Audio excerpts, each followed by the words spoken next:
다 같이 두 번 불러볼게요. 시작. 아침 오고 밤은 가네. 햇님이 떠올라 하루 여네. 아침 오고 밤은 가네. 햇님이 떠올라 하루 여네. 그러면 이쪽 한 파트, 종생까지 두 파트 해가지고 처음에 다 같이 부르고 그리고 돌림 노래로 두 번씩 불러볼게요. 시작. 아침 오고 밤은 가네. 햇님이 떠올라 하루 여네. 아침 오고 밤이 가네. 햇님 가네. 햇님이 떠올라 아침 오고 밤이 가네. 햇님 가네. 햇님이 떠올라 하루 여네. 마음의 창조적 힘은 신성에서 받은 힘들을 인간 삶의 바른 행위로 불치고 밝히려 같은 한가운데서 솟구쳐 오르려 합니다. 마음은 인간의 사랑과 청명 안에서 스스로를 만들어 갑니다. 세상의 눈부신 아름다움은 내 심연의 본성 속 신성을 해방시켜 우주로 솟구쳐 오를 내 안의 신성이 내게서 날개를 가져가 우주의 빛과 운명에서 나 자신을 찾아내게 하소서. 주말만 듣겠다는 분들이 많고 또 온라인으로 듣겠다는 분들도 있고 해서 아마 월요일쯤 되면 조금 사람이 빠질 거다고 생각은 했는데 왕창 빠졌네. 널널하니까 좀 여유가 있어서 좋긴 하지만 걱정도 됩니다. 온라인을 처음에 저희가 원래 아시다시피 발도르프 쪽에서는 미디어에 대해서 굉장히 좀 거리를 둡니다. 그래서 온라인 문화 자체도 별로 없는 편인데 동영상 강의를 찍어서 내보내기 시작한 건 아마 저희가 처음이었던 것 같아요. 그리고 어떤 자료에 대해서도 굉장히 유출을 좀 꺼리는 면이 있습니다. 근데 심지어는 현장 강의를 그냥 라이브대로 바깥으로 내보낸 거는 전례가 없었던 일이죠. 근데 여하튼 온라인 강의를 시작을 하게 된 뭐 이유는 당연히 보다 많은 사람들이 내용을 공유하기를 바래서 시작했던 겁니다. 그런 기대를 가지고 시작했는데 온라인 강좌를 신청받고 나니까 예상치 못했던 심리적 효과. 집에서 듣지 뭐 날도 추운데. 근데 이제 집에서 듣지 뭐라고 하신 분들은 이제 해보면 아시겠지만 이렇게 힘들어 나오는 것만큼이나 아마 힘들 겁니다. 라이브는 사람들 기운이 교류되는 느낌이 있잖아요. 근데 온라인은 화면만 보면서 몇 시간 버티고 앉아가지고 현장의 어떤 생생한 흐름이 없는 속에서 집중해서 듣는다는 게 해보면 정말 쉽지가 않거든요. 오신 분들은 복 받을 겁니다. 오늘 제가 아침에 어제 말씀드렸던 그 자료 3가지는 올리긴 했습니다. 파일을. 조금 늦은 감이 있습니다. 그래서 요 2권의 책에 대한 요약문하고요. 그 다음에 인지학 용어 해설집이라고 하는 파일을 카톡에도 올리고 제 학교 우선 지금 요 3기 별도의 온라인 강좌를 들을 수 있는 카페가 따로 마련이 안 돼서 그리고 지금 아직 안 올라갔죠? 네. 그죠? 디코딩 하는데 시간이 좀 걸려요. 디코딩하고 올리고 편집하고 하는데 예전에는 저희가 주 단위로 하다 보니까 1회, 2회, 3회, 3회 있으면 2회 되기 전에 1회를 볼 수 있었는데 연달아 매일 하기 처음이거든요. 그러니까 며칠 걸린다는 생각을 못하고 지금 벌써 3회차가 됐는데 아직 온라인 들으시는 분들이 1회를 못 보고 있을 거예요. 그래서 그 카페가 아직 활성화가 안 돼 있어서 자료를 우선 저희 학교 공식 카페에 올렸습니다. 그러니까 링크는 올려드렸으니까 한번 찍고 들어가셔서 회원가입 안 돼 있으신 분들은 그냥 회원가입 하시면 뭐 승인하게끔 돼 있긴 한데 제가 바로바로 승인을 해 둘 테니까 그쪽에서 카페 그 자료가 필요하신 분들 이용하시기 바랍니다. 자, 오늘은 어제 하던 거에 이어서 진도를 이제 조금 빨리 나가 보겠습니다. 뭐 밥 먹는 환경이나 이런 건 불편하지는 않으셨어요? 괜찮았어요. 혹시 집에 버리는 족발 같은 거 있으면 저 우리 강아지 좀 챙겨주세요.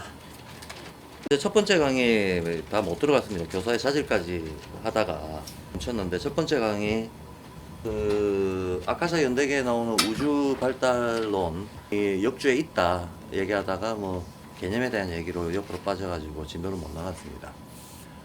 그래서 우선 그리고 자료를 이용하시는 방법은 영어 해설집이라고 되어 있는 그 자료를 먼저 봐주시면 도움이 될 거예요. 지금 사실 저희 학교에서 하는 이런저런 그 기획 강좌나 이 활동들이 잘난 척 하려고 하는 게 아니고 진짜로 발도르프계에서 최초인 것들이 되게 많아요. 뭐만 하면 최초야. 근데 안 하던 짓들을 지금 많이 하고 있는 셈인데 저기 한국 사람이 이 텍스트에 대한 강의를 하는 것도 처음입니다. 해설 강의를 하는 것도 처음입니다. 그만큼 우리가 오랜 첫날에 얘기했듯이 긴 시간에 비해서 자체 내부적인 활성화가 덜 돼 있었다는 얘기인데 덜 돼 있었던 많은 이유가 있겠지만 그 중에 굉장히 큰 이유 중에 하나가 용어 정리에 사실상 자신감이 없었던 거예요. 개념 한 개 한 개에 대한 명료한 어떤 이해와 해설 이런 데에 누구도 자신감이 없었기 때문에 사실 한국인들이 자신 있게 이런 강좌를 개최하지 못했던 면이 큽니다. 그래서 나름대로 사람들이 많이 혼란스러워하고 그동안 문제가 돼 왔던 개념들을 뭐 전부 다라고 할 수는 없겠지만 그래도 조금 체계적으로 구조를 갖추어서 3원적인 세트 개념들, 2원적인 세트 개념들, 그 다음에 근대의 다른 철학에서 일반적인 철학에서 얘기되고 있는 거하고 맥락적으로 다르게 쓰이고 있는 개념들 이런 것들을 좀 구분을 해서 정리를 해뒀거든요. 개수는 정확히 생각이 안 나는데 A4 용지로 대략 한 30페이지 정도는 정리를 했습니다.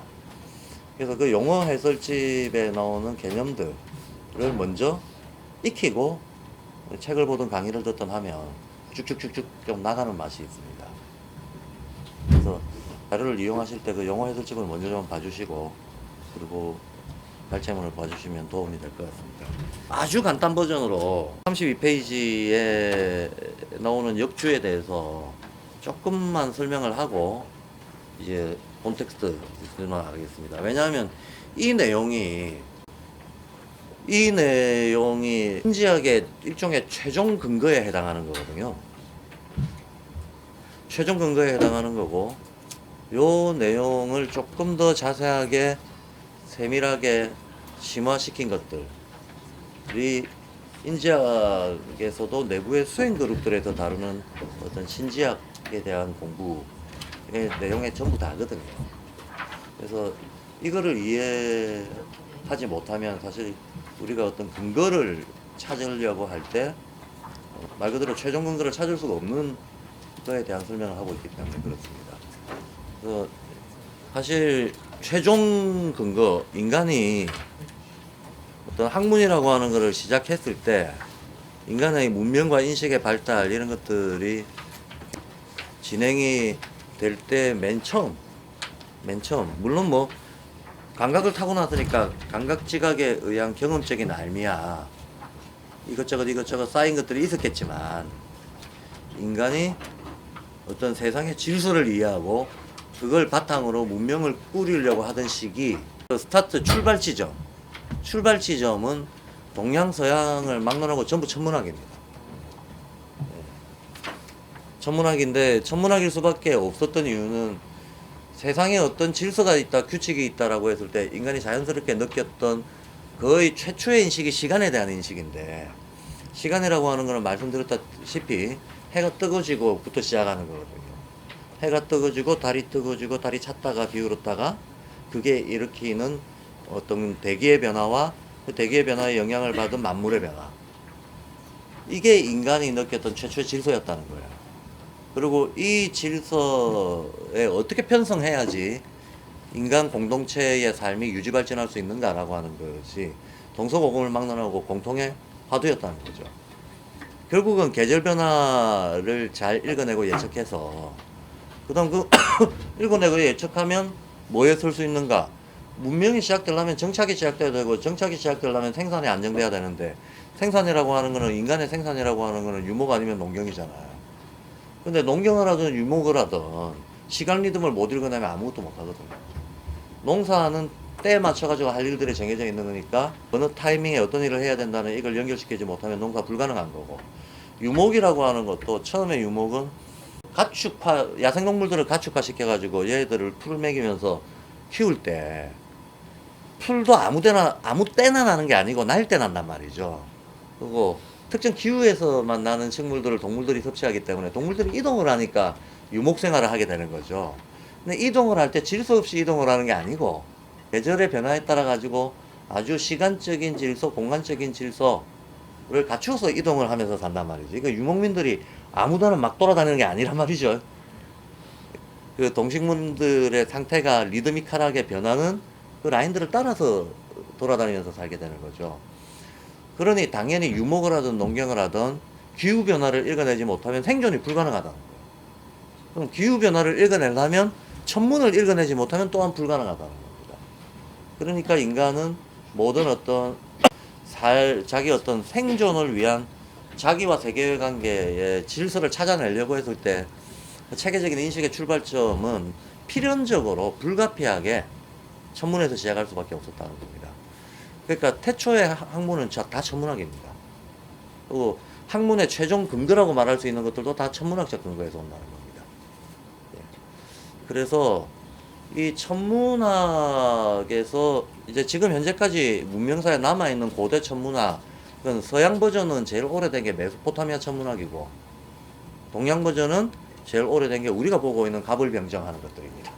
가벌병정 무기경신인 게 십천간, 이게 사실은 천문의 기운을, 오행성의 기운을 음양으로 나눠가지고 10개로 쪼갠 거거든요. 오행성이라고 하는 게 목화토금수인데, 목화토금수가 진짜로 태양계 목화토금수성을 얘기하는 거예요. 그 음양이라고 하는 건 해와 달을 얘기하는 겁니다. 해와 달은 우리 지구의 일종의 수학적 용어로 쓰자면 상수와 변수 중에 상수에 해당하는 거고, 목화토금수성은 계절에 따라 넘나드는 변수에 해당하는 것들이거든요. 그러니까 항상 있는 상수의 프리즘을 거쳐서 1년 동안 변수가 갈마들면서 들어오니까 10단계 변화를 일으킨다고 하는 거죠. 그 10단계 변화가 대기상에 일어나는 변화고, 이 지구라고 하는 내 주체를 고려했을 때는, 그러면 태양계 지구가 자기 자신을 치면 6개가 되는 거고, 해달을 빼고 나서 자기를 빼면 5개가 되는 거니까, 그죠? 그러니까 자기를 빼고 계산하면 10단계 변화가 일어나는 거고, 자기를 쳐서 계산하면 12단계 변화가 일어나는 거예요. 그래서 식간 12지가 만들어지게 되는데, 이 식간 12지는 결국은 태양계 행성들이 지구에 영향을 미치는 패턴, 그 기운의 패턴, 이런 것들을 수리화해 놓은 체계입니다. 그래서 가벌병정, 오행 공부를 안 하신 분들, 또 하신 분들 중에서도 모르는 분들도 많이 있던데, 오행은 기본적으로 수리와 과학적인 체계를 가지고 있는 거지 풍속적인 신앙이나 미신에서 출발한 게 전혀 아니다라는 거예요. 전혀 아니라서 이 오행이야말로 동양의 수학과 과학의 출발점입니다. 그래서 동북아 지역에서는 이 가벌병정이라고 하는 간지 체계를 가지고 문학과 수학과학이 시작이 됐고, 저쪽에서는 메소포타미아의 12황궁들로부터 천문학과 수학이 시작이 됐던 겁니다. 자, 그런데 어쨌든 지금 인지학에서 사용하고 있는 천문학의 기본 어떤 틀은 이집트, 그리스를 거쳐서 서구가 공유하고 있는 메소포타미아 천문학의 사상들입니다. 그러니까 이거는 슈타이너가 얘기하고 있는 많은 것들 중에서 슈타이너가 고유하게 통찰해 놓은 것들도 상당수 있어요. 그런데 훨씬 더 많은 내용들은 우리가 슈타이너 사상이라고 알고 있는 것들이 실제로는 전통적인 신지학의 사상인 것들이 더 많습니다. 예. 지금 말씀드리는 이런 것들도 슈타이너의 고유 사상이라기보다는 이건 이미 2000년 이상 역사를 가지고 있는 이제 이걸 뭐라고 호칭을 해야 될지 참 좀 애매한 구석이 있는데요. 신비학이라고도 하고, 신비학이라고 하는 용어는 2000년 동안 계속 써왔던 용어고, 신지학이라고 하는 용어는 19세기에 만들어진 용어입니다. 테오소피라고 하는 것은. 테오소피는 19세기 말에 저기 애니 베산트라고 하는 영국이라고, 뭐 리더버드, 또 러시아의 누구더라? 블라바스키 같은 이런 사람들이 모여가지고 일종의 근대의 새로운 종교통합 운동을 벌여내면서 종교의 보편적 질서들이 있고 보편적 메시지들이 있고 그거의 동일성을 하나의 공통의 원리로 추상화해 낼 수 있고 그것이 미래의 종교가 돼야 된다라고 하는 종교통합 운동을 벌였던 것이 신지학입니다. 그 신지학에서 신지학이 만들어질 때 신지학이 자기 베이스 지식으로 썼던 것들이 2000년간 이어왔던 헤르메스주의라든가 영지주의라든가 이런 전통들을 활용했는데 그 영지주의 전통 혹은 헤르메스학이라고 불렸던 그리스 자연철학에서 나왔던 전통들 이런 것들을 통틀어 신비학이라고 또 얘기를 했었거든요. 그러니까 결국은 2000년간의 서구에서 비주류 신비학이 19세기 신지학으로 이어지고 이 신지학적 세계관을 바탕으로 해서 실은 20세기 인지학이 나오게 되는 거죠. 그러니까 한마디로 말해서 우리가 보고 있는 지금 인지학, 최종적으로 보고 있는 인지학은 동양으로 치면 음양오행인 거죠. 서양판 음양오행인 거죠. 그러니까 서양판 음양오행이니까 동양판 음양오행이나 서양판 음양오행이나 상통하는 바가 얼마나 많이 있겠습니까? 상통하는 바. 제가 이틀 전에 저희 학교에 독일 교수님 두 분이 방문을 하셔가지고 그분들한테 무리한 막 얘기를 했어요.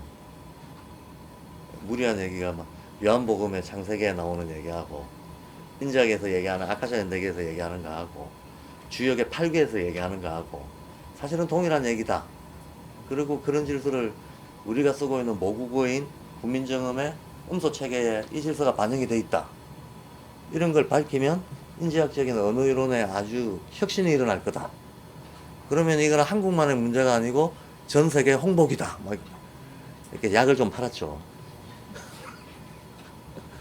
그러니까 저 하늘에서 온 한글 저런 명절을 독일어로 좀 번역해달라.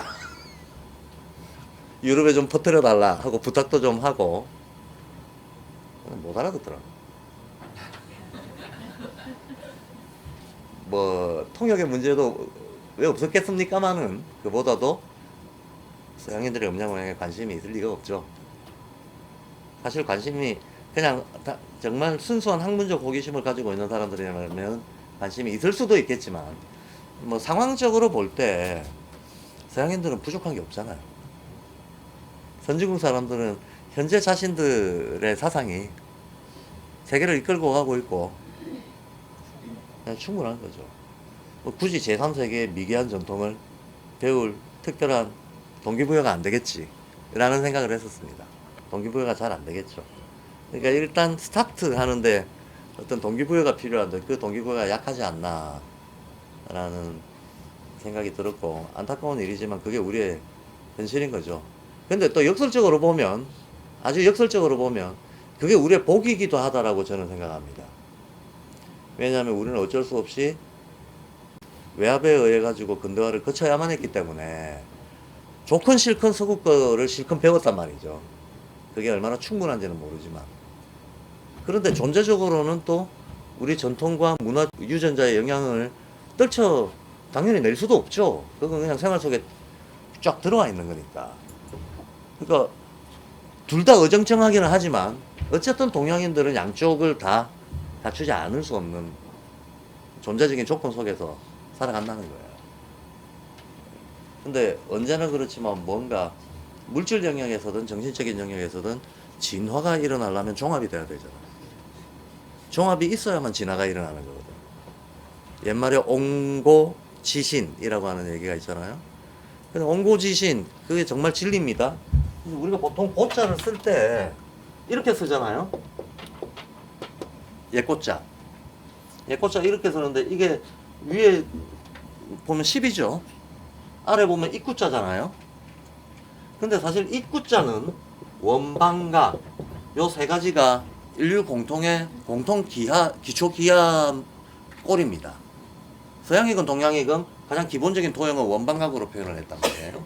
근데 동양에서는 이게 이제 명칭은 원, 방, 각이지만 이것이 자연의 질서를 상징할 때에는 요게 하늘의 질서,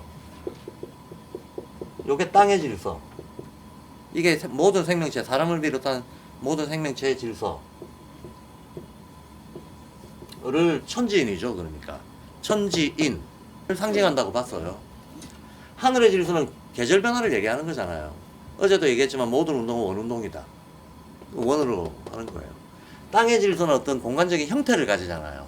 사물들은 형태가 있는 것들이니까 형태 있는 것들을 따지려면 부피, 질량, 동서남북, 아래 위, 상하 좌우 이런 걸 따져야 되기 때문에 가장 기본적으로 이제 사방을 형성하고 있는 네모로 상징을 했습니다.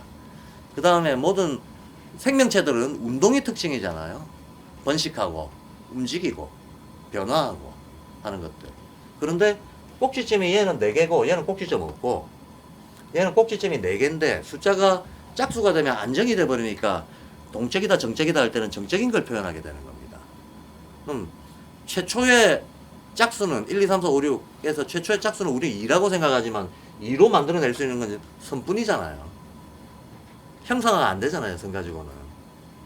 그러니까 뭔가 사물을 표현할 수 있는 최초의 짝수는 2가 아니고 4가 되는 거죠. 요게 되는 거예요. 그럼 최초의 홀수는 3이 되는 거죠. 삼각형. 근데 홀수는 동적인 걸 뜻하게 되는 거거든요. 왜냐하면 홀수가 되면 불안정. 왜냐하면 중력 때문에. 중력과 전자기력의 상호작용 때문에 세로부터 시작하는 겁니다. 세로 운동부터 시작하고 세로 운동이 어느 임계점에 달했을 때 가로 운동이 나타나게 돼 있어요. 그러니까 우리가 어렸을 때는 키가 크다가 나이 들면 배둘렘이 되는 거죠. 똑같습니다. 사람이나 뭐 식물이나 식물들도 마찬가지입니다. 한참 뻗어나가다가 가지가 옆으로 퍼지잖아요. 그죠? 줄기가 뻗는 게 한참 되고 났어야 가지가 옆으로 퍼집니다. 그러니까 가로 운동부터 일어납니다. 세로 운동부터. 세로 하면 양이란 뜻이에요. 그럼 가로 하면 음이란 뜻이겠죠. 그죠? 여기다가 아래 네모가 들어가 있으니까 네모는 원방각 다 포함하고 있는 거죠. 그럼 얘는 음양이죠. 얘는 삼재죠. 그러니까 옛 꽃자는 그냥 시간적으로 올드 타임을 얘기하는 게 아니고 음양삼재 종합을 얘기하는 거예요. 음양삼재 종합을 얘기하는 겁니다. 그러니까 우리가 고전을 읽는데 그냥 단지 옛날 책이라면 그냥 박물관에 가보면 박물관에 보내면 되겠지만 우리가 고전이라고 할 때는 지금까지 의미가 있는 책을 얘기하는 거잖아요. 왜 어떤 것들은 시대를 뛰어넘는 보편성을 가질까요? 보편성을 가질 수 있는 조건은 뭘까? 보편성을 가질 수 있는 조건은 어떤 기본적인 요소들이 잘 조화롭게 종합돼 있어야만 보편성을 가집니다.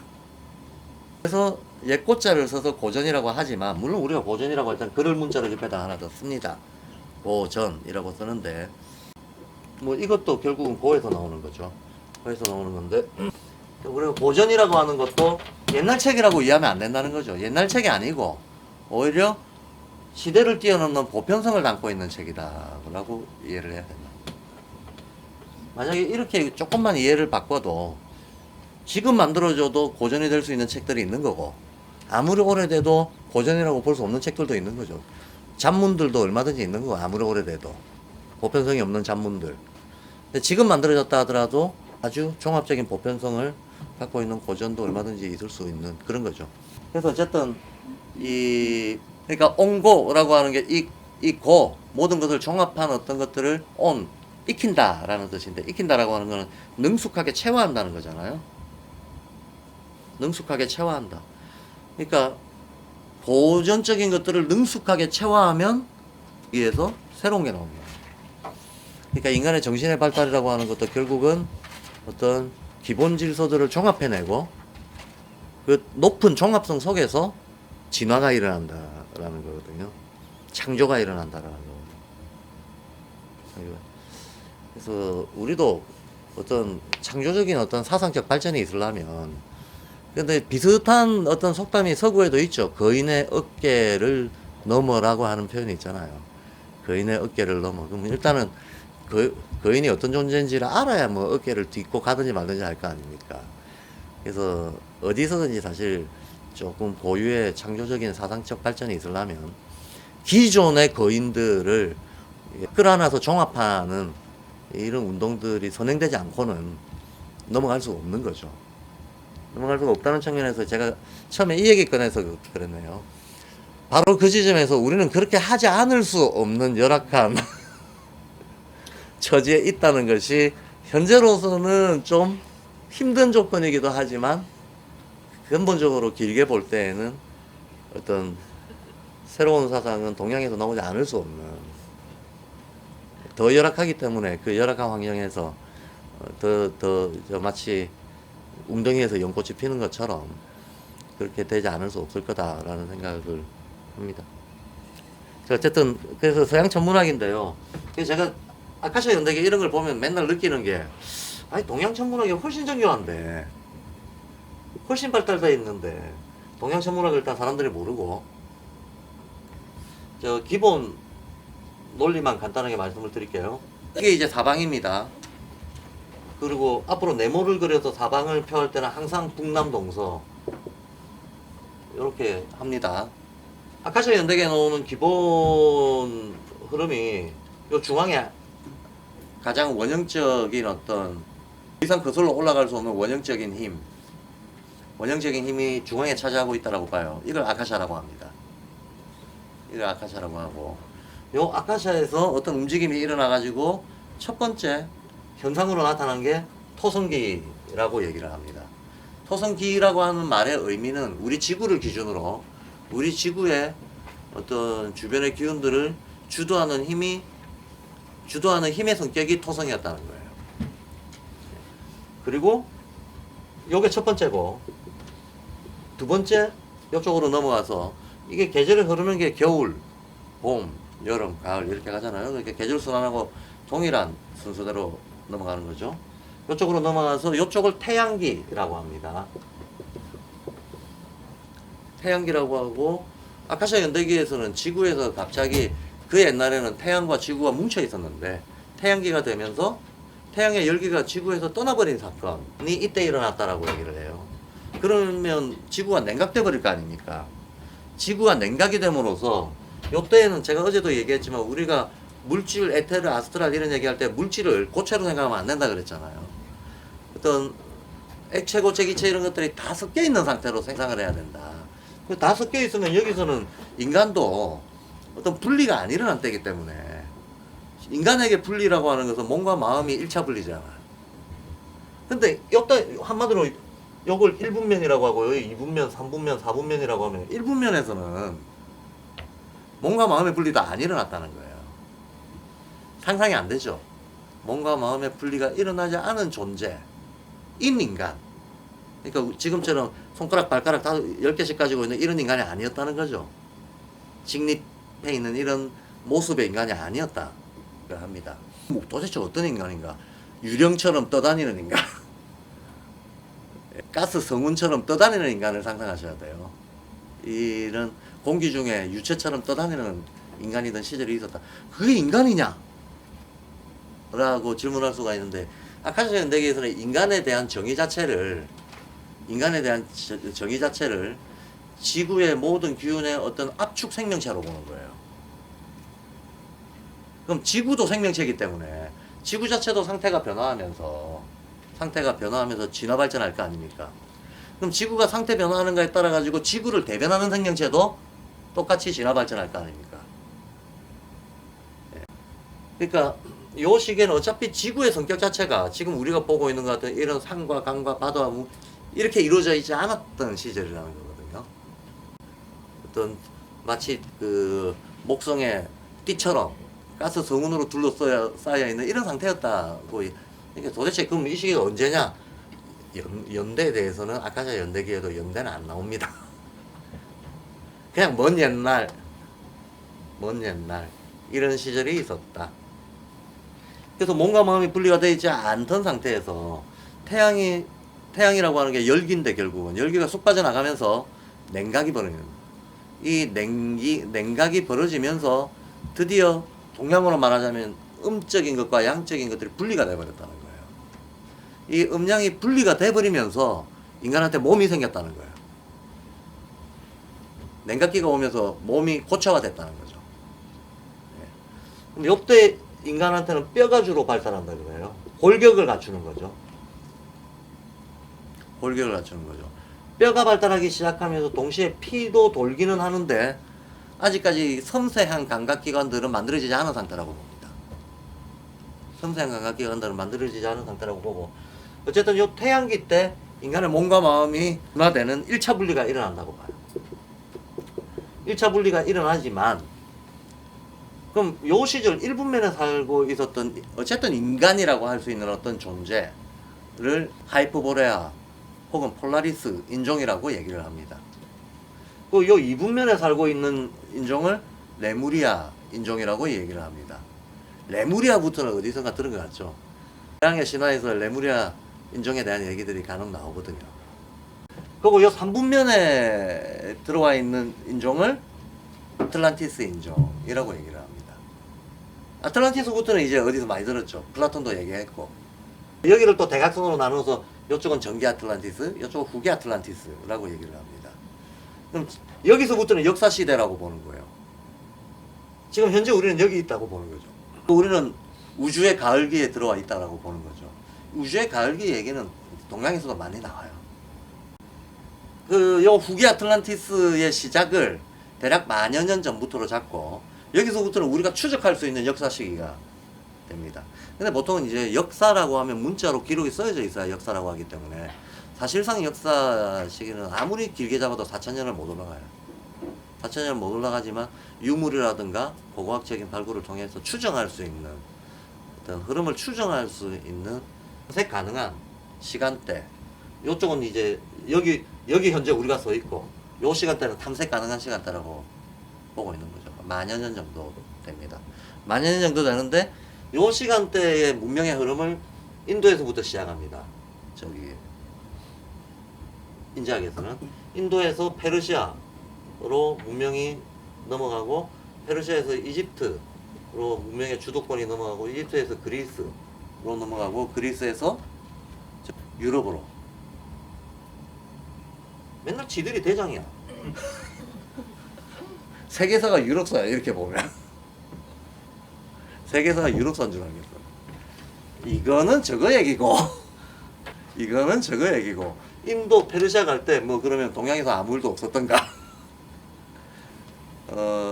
어쩔 수 없이 슈타이너가 아무리 영한자라고 하더라도 그 역시 서구 문화의 틀 속에 있는 한 인간이었고, 그렇죠?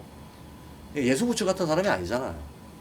온 인류의 보편 관심을 가지고 뭘 했던 사람이 아니고, 한 명의 특출난 사상가라고 우리가 봐줄 수는 있지만, 슈타이너가 예수부처가 아닌 다음에 서구 문명을 중심으로 기술했다라고 하는 걸 가지고 우리가 뭐라 할 수는 없죠.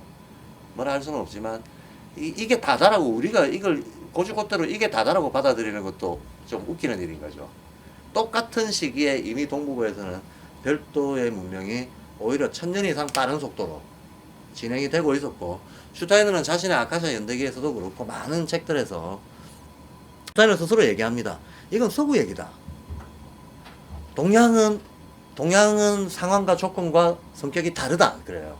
그리고 슈타이너는 실제로는 동양으로부터 다 전수된 거다라고 얘기를 해요. 애초에 인도 자체를 동양으로 보거든요. 이들은 인도 페르시아까지 동양으로 봐요. 인도 페르시아까지 동양으로 보는데, 인도는 아예 동양으로 보는데, 사실 인도에서 문명이 발달할 때 이미 동북아에서도 같은 시기에 문명이 발달하고 있었어요. 그리고 페르시아기 쭉 넘어가면 대략 한 요때가 한 9,000년 전, 요때가 한 7,000년 전, 요때가 한 5,000년 전, 2,000년 전 이 정도 내려오거든요.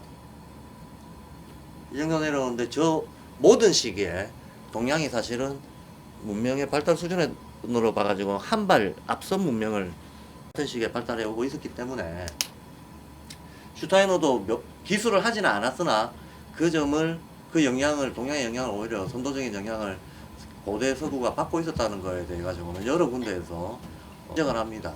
심지어는 발달 단계도 다르다 그래요. 인류가 최고 속도로 발달했을 때 그 최고 속도의 전형을 보여줬던 게 예수님이었는데 예수님이 28살에 의식권에 도달했다 그래요. 슈타이너 말로는 예수님한테 그리스도의 영이 들어간 거는 뭐 예수가 이미 사람으로 잉태됐을 때 이미 들어갔지만 그게 한번 껍데기를 벗고 딱 자기를 드러냈던 시기가 첫 시기가 12살이라 그래요.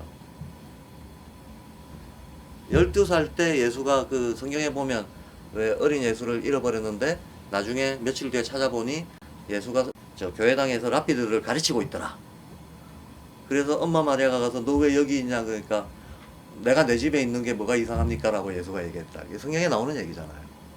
그때가 12살이거든요. 그때 예수의 내면의 그리스도가 한번 뻥 하고 이제 진화적인 폭발을 일으키고 그게 예수가 자각할 수 있는 상태로 갈무리가 된 거, 의식권을 통과하는 과정이 예수가 28살 때 이루었던 거였다 라고 슈타이너는 해석을 합니다. 그러면서 가로치고 그런데 동양은 다르다, 더 빠르다 그래요. 이게 동양에서 이 사태가 일어났다면 28살이라고 어떤 정형화시킨 공식으로 유추해서는 안 된다라고 얘기합니다. 문명의 발달 단계가 그때 이미 달랐다라고 하는 걸 말하고 있는 거예요. 그래서 슈타이너는 동양을 충분히 인정합니다. 참 재밌는, 이것도 참 재밌는 사실이에요. 슈타이너는 동양을 오히려 굉장히 리스펙트 했는데 지금 발도르프 하시는 분은 별 리스펙트 없는 것 같아요. 동양에 대한 리스펙트가 별로 없는 것 같아요. 꼭 이게 뭐 잘났다 못났다의 문제가 아니라 실질적인 어떤 인류사의 흐름이라고 하는 것에 대한 균형 잡힌 고려가 필요한 건데 그 점이 우리가 지금 좀 부족한데 그거는 어느 개인의 잘못은 또 아니잖아요. 따지고 보면 우리 문화 전체 문제인 거지. 문화 전체 문제거든. 그래서 요때 몸과 마음이 분리가 되면서 드디어 형체를 갖춘 인간이 태어났다라고 봅니다. 그런데 요때가 레무리아 인종이라고 보는데 이 이분면에 있었던 사람들의 특징은 남자 여자가 없었다는 거야. 남자 여자가 없었고 지금 같은 이런 감성도 없었다는 거예요. 동물적인 의지 위주로 발달을 했다는 겁니다. 그래서 의지 위주의 인간이자 양성 구유의 인간, 남녀 구별이 없고 그러면 아담은 뭐였다? 아담이 남자였을까? 여자가 있어야 남자가 있잖아요. 근데 양성구유면 요 시기 전체적으로 양성구유였다고 하는데 이브가 없다는 얘기예요. 아담은 양성구유야. 그래서 태초의 인간 아담이라고 할 때 그 아담을 남자로 연상하면 안 돼요. 태초의 인간은 양성구유다. 그래서 예수님이 나는 사람의 아들이고 신의 아들이다라고 얘기를 할 때 그 사람의 아들이다라고 할 때는 아담의 영이 나한테 와 있다는 뜻이거든요. 근데 아담 자체가 이미 음양을 통합하고 있는 존재지. 이렇게 분리되어 있는 존재가 아니란 말이죠. 그래서 여기서 어쨌든 양성구유의 레무리아 인종들이 살아가고 여기를 달기라고 합니다. 달기가 되면 달의 기운이 또 한 번 지구를 떠나는 일이 일어나게 된다라고 해요. 그럼 여기서는 1차 분화가 일어났을 때 이원적 인간이 나타나는 거죠. 몸, 마음으로 구별되어 있는 이원적 인간. 그리고 태양의 열기가 지구를 떠남으로써 근데 살아남으려면 열기가 필요하잖아요. 열기가 떠나버리니까 이 지구라고 하는 행성과 인간 스스로도 자체열을 발전시키기 시작했다는 거야.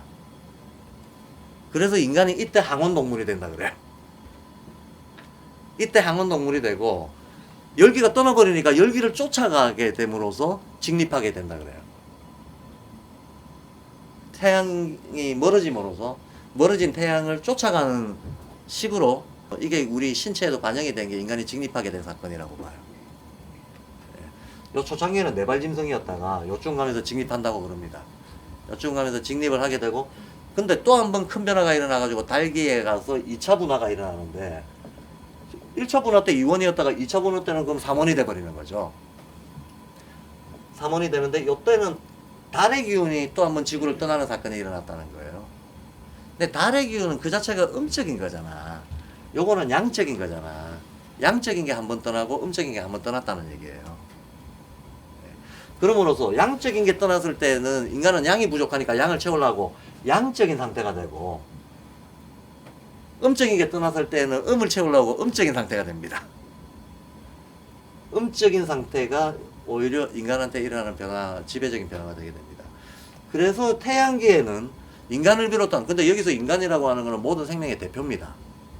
인간의 상태가 실은 지구 자연의 상태를 압축 반영하고 있기 때문에 그냥 인간의 상태만 말해도 그거 가지고 자연의 상태를 유추할 수 있어요. 그럼 요 시기에 인간은 제가 아까 양성구유라고 했는데, 양성구유임에도 동시에 어떤 지금 같은 이런 감성까지 가지지를 못하고 의지 중심의 인간이었다라고 했잖아요. 근데 그 의지를 강화시키고 양성구유의 강인한 생명력을 뒷받침해 줬던 그런 어떤 대기의 기운을 뭐라고 얘기하냐, 그걸 에테르라고 한다. 요때는 지구 안에서 에테르가 완전히 어떤 주도하는 기운이었던 시절이라고 보는 거죠. 2분면은 에테르가 주도하는 거고, 1분면은 원형 물질이 주도하는 거고, 2분면은 에테르 기운이 주도하는 데다, 이렇게 보는 거죠.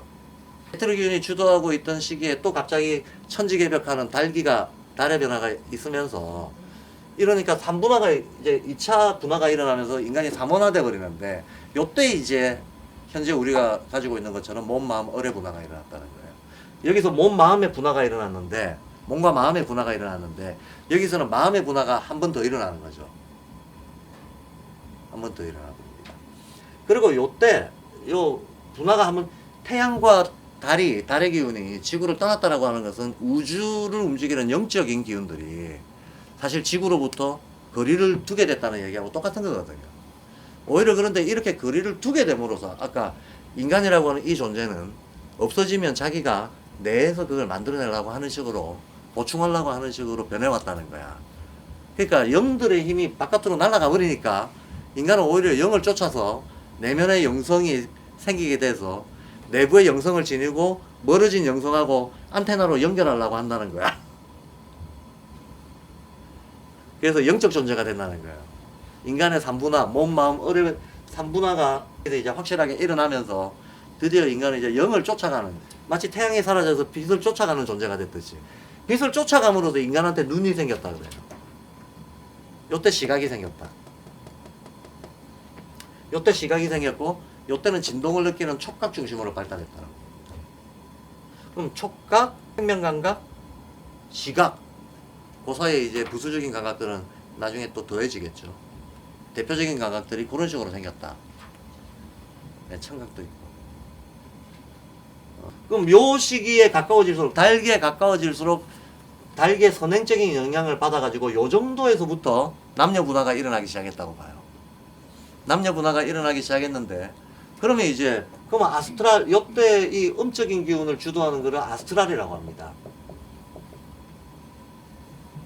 양적인 기운은 에테르라고 얘기를 하고, 아스트랄이라고 합니다. 근데 이 아스트랄의 영향이 원래 어떤 기운이 들어올 때 한 방에 뿅 하고 다 들어오는 게 아니거든요.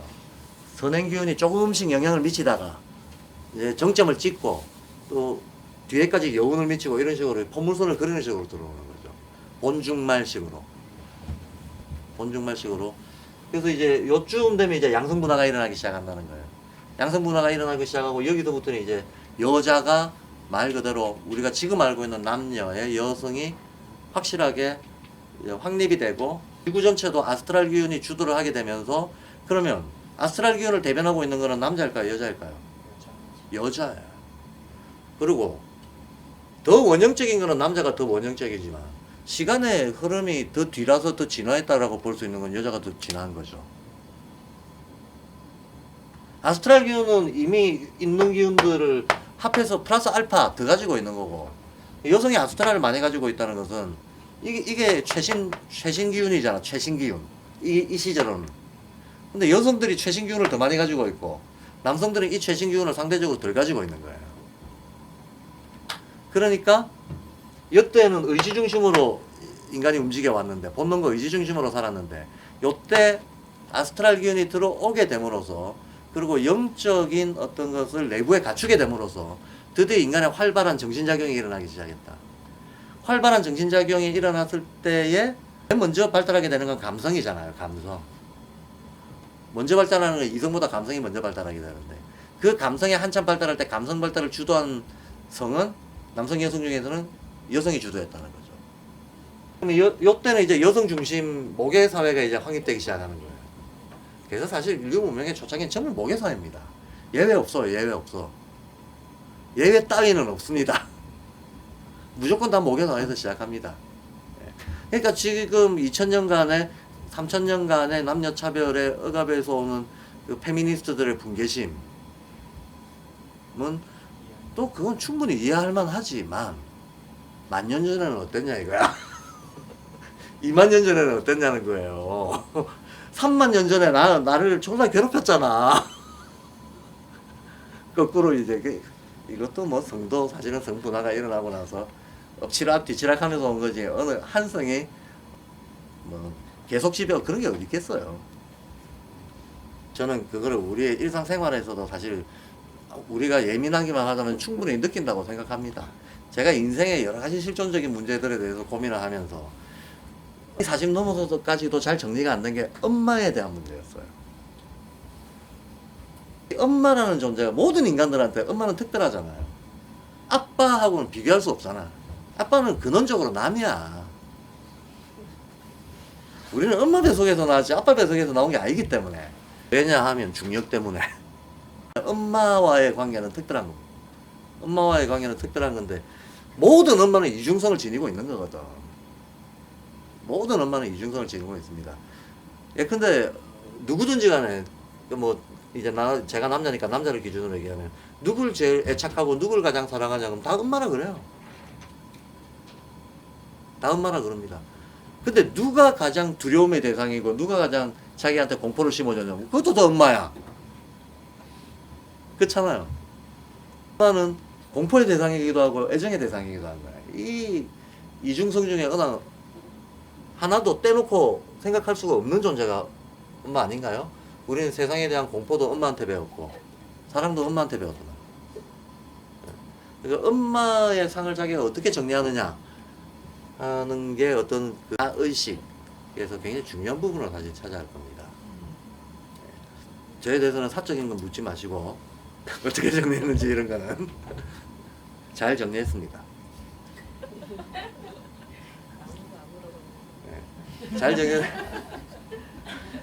요때 이제 여성들이 어쨌든 완전히 주도권을 쥐고, 왜 완전한 주도권을 쥐는가 하면 최초의 사제는 여성이었다. 왜냐하면 산분화가 일어나고 온 거를 반영된 그 아스트랄이 새로운 기운으로 들어온 건데, 그걸 반영한 존재가 여성이었기 때문에, 아스트랄이 들어옴으로써 비로소 인간은 영적인 것을 갖추게 됐기 때문에 영을 쫓아서 하는 행위는 다 여성들이 했던 행위였다. 그러니까 최초의 사제는 여성이었다. 이게 종교를 여성이 만들었다는 거예요. 그리고 어떤 그 영적인 기운으로 소리와 형상을 통해서 세계를 표현하려고 시도하는 거, 이게 언어의 발생이잖아요. 이 언어의 발생도 여자가 했다는 거예요. 그러니까 종교와 언어, 이런 어떤 인간 문명을 인류가 끝날 때까지 인간 문명의 근본 조건이라고 말할 수밖에 없는 이런 어떤 정신의 토대를 여성들이 만들었다는 거예요. 따지고 보면 남자들도 어렸을 때 배운 거 다 엄마한테 배우는 거잖아요. 다 엄마한테 배우는 거죠. 아빠한테 배우는 게 어디 있어요. 제가 이거는 가끔 웃자고 인용하는 지인데, 초등학교 3학년이 시를 썼대잖아요. 냉장고야 고맙다 먹을 걸 줘서, 뭐 순돌아 고맙다 나랑 놀아줘서, 뭐야 고맙다 뭐야 고맙다 뭐 그래놓고 아빠는 왜 있는지 모르겠다. 애들은 말 배우면 엄마한테 엄마 이게 뭐야 이게 뭐야 이게 뭐 맨날 묻는데, 아빠한테 묻는 건 하나뿐이래요. 아빠 엄마 어디 있어? 이게 참 수십 년 된 아재에게 근데 항상 잘 통해. 경험적으로 거의 비슷해요. 그죠? 경험적으로. 저도 우리 딸내미가 아빠 엄마 어디 있어? 그 소리 진짜 많이 들었어. 아빠는 무능하거든. 자기가 필요한 걸 지금 이해를 못해. 딱딱딱딱 대응을 못해요. 그러니까 엄마에 대한 의존이라고 하는 건 뭐 인간 실존에 깊이 그냥 깔려 있는 거다. 어쨌든 종교라든가 언어라든가 이런 것들을 여성들이 주도했다. 그러면서 비로소 우리가 정신문화라고 하는 것들이 이때부터 생겨나기 시작했다라고 보는 겁니다. 그러니까 사실 이제 남성중심 사회가 언제 시작됐겠는가를 보면 정착 이후죠. 정착 이후. 이렇게 크게 보자면 여태까지 무조건 모계. 전기 아틀란티스는 다 모계라고 봐야 돼요. 후기 아틀란티스에 들어왔어야 비로소 정착과 함께 우리가 알고 있는 역사 문명이 시작되면서 역사 문명과 함께 인간의 어떤 발달 단계가 어떤 차별과 갈등, 투쟁 이런 거 중심으로 생존 경쟁이 일상화되면서 한마디로 전쟁의 일상화죠. 전쟁의 일상화. 사실 인류의 역사는 전쟁의 일상화였거든요. 전쟁의 일상화가 인류 집단을 계속 키워왔잖아요. 시족에서 부족으로, 부족에서 부족연맹체로, 부족연맹체에서 제국으로. 이런 우리가 알고 있는 역사 시기로 들어오면서 생산과 전쟁에 특화되어 있는 남성이 주도권을 쥐기 시작한 거죠. 세계를 지배하는 것은 남성이다. 근데 가로치고 남자를 지배하는 건 여자다. 그러니까 어차피 둘러치나 매치나 결국은 남자는 여자들한테 잽이 안 되게 돼 있어요.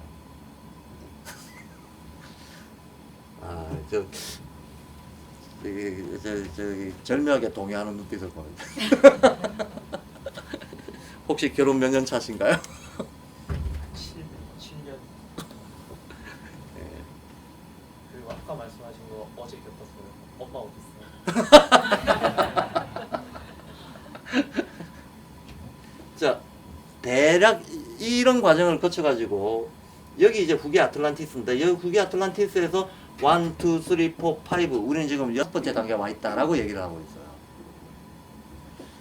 요 각 분면을 슈타이너는 7단계 변화를 세부 변화를 또 거친다고 봅니다. 요 7단계라고 하는 것의 근거가 어디냐? 이것도 이제 참 중요하겠죠. 7단계는 실은 근거라고 하는 거가 그리 어렵지는 않습니다. 한번 보세요.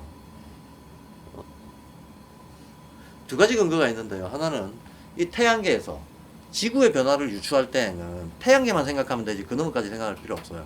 그 너머에서 어떤 별기운들이 있다 하더라도 태양계의 이 에너지 장애 프리즘을 통해서 들어오는 거기 때문에 지구는 결국은 태양계만 생각하면 돼요. 그럼 태양계만 생각한다 그러면 태양계 지구 빼고 몇 개 있냐? 주요 행성이 7개지 뭐. 다른 행성은 아니고 지구의 위성이지만 지구에 미치는 인력의 영향은 다른 행성 못지않게 가깝잖아요. 가까이 있어서. 그러니까 지구에 주된 영향을 미치고 있는 별들이 7개잖아요. 해달, 목화토, 금수.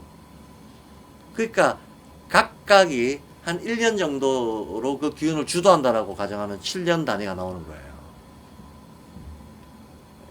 그러면 7년도 1년 1년마다 어떤 특정 별기운의 성질들을 아이들이 가지겠구나 하고 짐작할 수는 있게 되겠죠. 짐작할 수는 있게 되겠고, 요게 4분면인데 요 4분면 각각을 또 7단계로 나누면 47, 28, 28일이 나오잖아요. 아시다시피 28일은 그렇죠. 한 달이죠. 달의 또 공전 주기이기도 하죠. 그런저런 점에서 7년 주기설이라고 하는 게 나오게 된다. 그럼 우리 인간도 7년 주기로 발달하듯이 우주도 7년 주기, 우주의 연 단위, 우주의 시간 단위는 우리 인간의 시간 단위하고 다르겠죠. 시간이라고 하는 것은 결국은 어떤 걸 중심으로 놓고 한번 공전하는 걸 1년이라고 하는 거잖아요. 우리는 태양을 중심으로 태양을 한번 공전하는 걸 1년이라고 하는 거잖아. 태양을 공전하는 걸 1년이라고 하는 거지만 태양도 어딘가를 중심으로 돌 거 아닙니까? 이 은하계에, 우리 은하계에 이 태양계 같은 것들은 거의 1000억 개가 넘게 있단 말이에요. 그러니까 우리 입장에서는 우리는 태양을 중심으로 돌지만 태양이 다가 아니죠. 태양도 어딘가를 중심으로 돈단 말이야. 그러므로 우주의 시간대는 우리 지구의 시간대하고는 달라져 버리는 거죠. 달라져 버리고 당장 목성이나 토성만 하더라도 태양과의 거리가 우리하고 너무나 다르기 때문에 한마디로 우리가 목성보다 12배 빨리 돌아요. 우리가 12번, 태양을 12번 막 돌면 목성은 그때 한 번 돌아요. 그때 한 번. 달이 지구를 12번 막 돌면 우리가 태양을 한 번 돌잖아요. 달과 지구의 힘의 차이 정도를 우리 지구와 목성이 가지고 있어. 목성의 힘의 세기로는 12배 셉니다. 근데 그만큼 또 느릿느릿하기도 해요. 그럼 목성이 실제 덩치도 크잖아요. 그래, 어쨌든 이제 7년 주기, 그럼 7년 주기라고 한다면 의식 변화도 7단계가 될 거 아닙니까? 이 각각의 분면에서 7단계 변화가 일어난다고 보는 겁니다. 각 분면에서 7단계 변화가 일어나는데, 우리 지금 후기 아틀란티스 들어왔는데, 후기 아틀란티스에서도 7단계 변화가 일어날 건데, 그 7단계 중에 현재 우리가 5단계 가고 있다라고 얘기하는 겁니다. 그게 32페이지에 나와 있는 내용입니다. 이해가 되시죠? 그럼 그 5단계를 우리는 뭐라고 해야 될 것인가? 인자계에서 흔히 알고 있는 그걸로는 오성원이라고 보면 된다. 오성원이. 이걸 굳이 의식혼이라고 자꾸 부득불 우기는 사람들은 문장에 매이지 말고 내용을 봐. 문장이 중요한 게 아니고 실제 오성원의 특징이 뭐고 의식혼의 특징이 뭐고 현재 우리가 살고 있는 이 세계의 지배적인 담론의 성격이 뭔지를 가지고 판단을 하면 오성원이라고 하는 것이 명확하다라는 얘기입니다. 어제 했던 얘기니까 생략하고요. 요까지가 이제 32페이지에 나와 있는 아카시아의 연대기에 대한 간략 해설입니다. 간략 해설이고 제 용어 해설집에 보면 해설집 제가 쓴 지금 혹시 나눠준 게 뭔가요?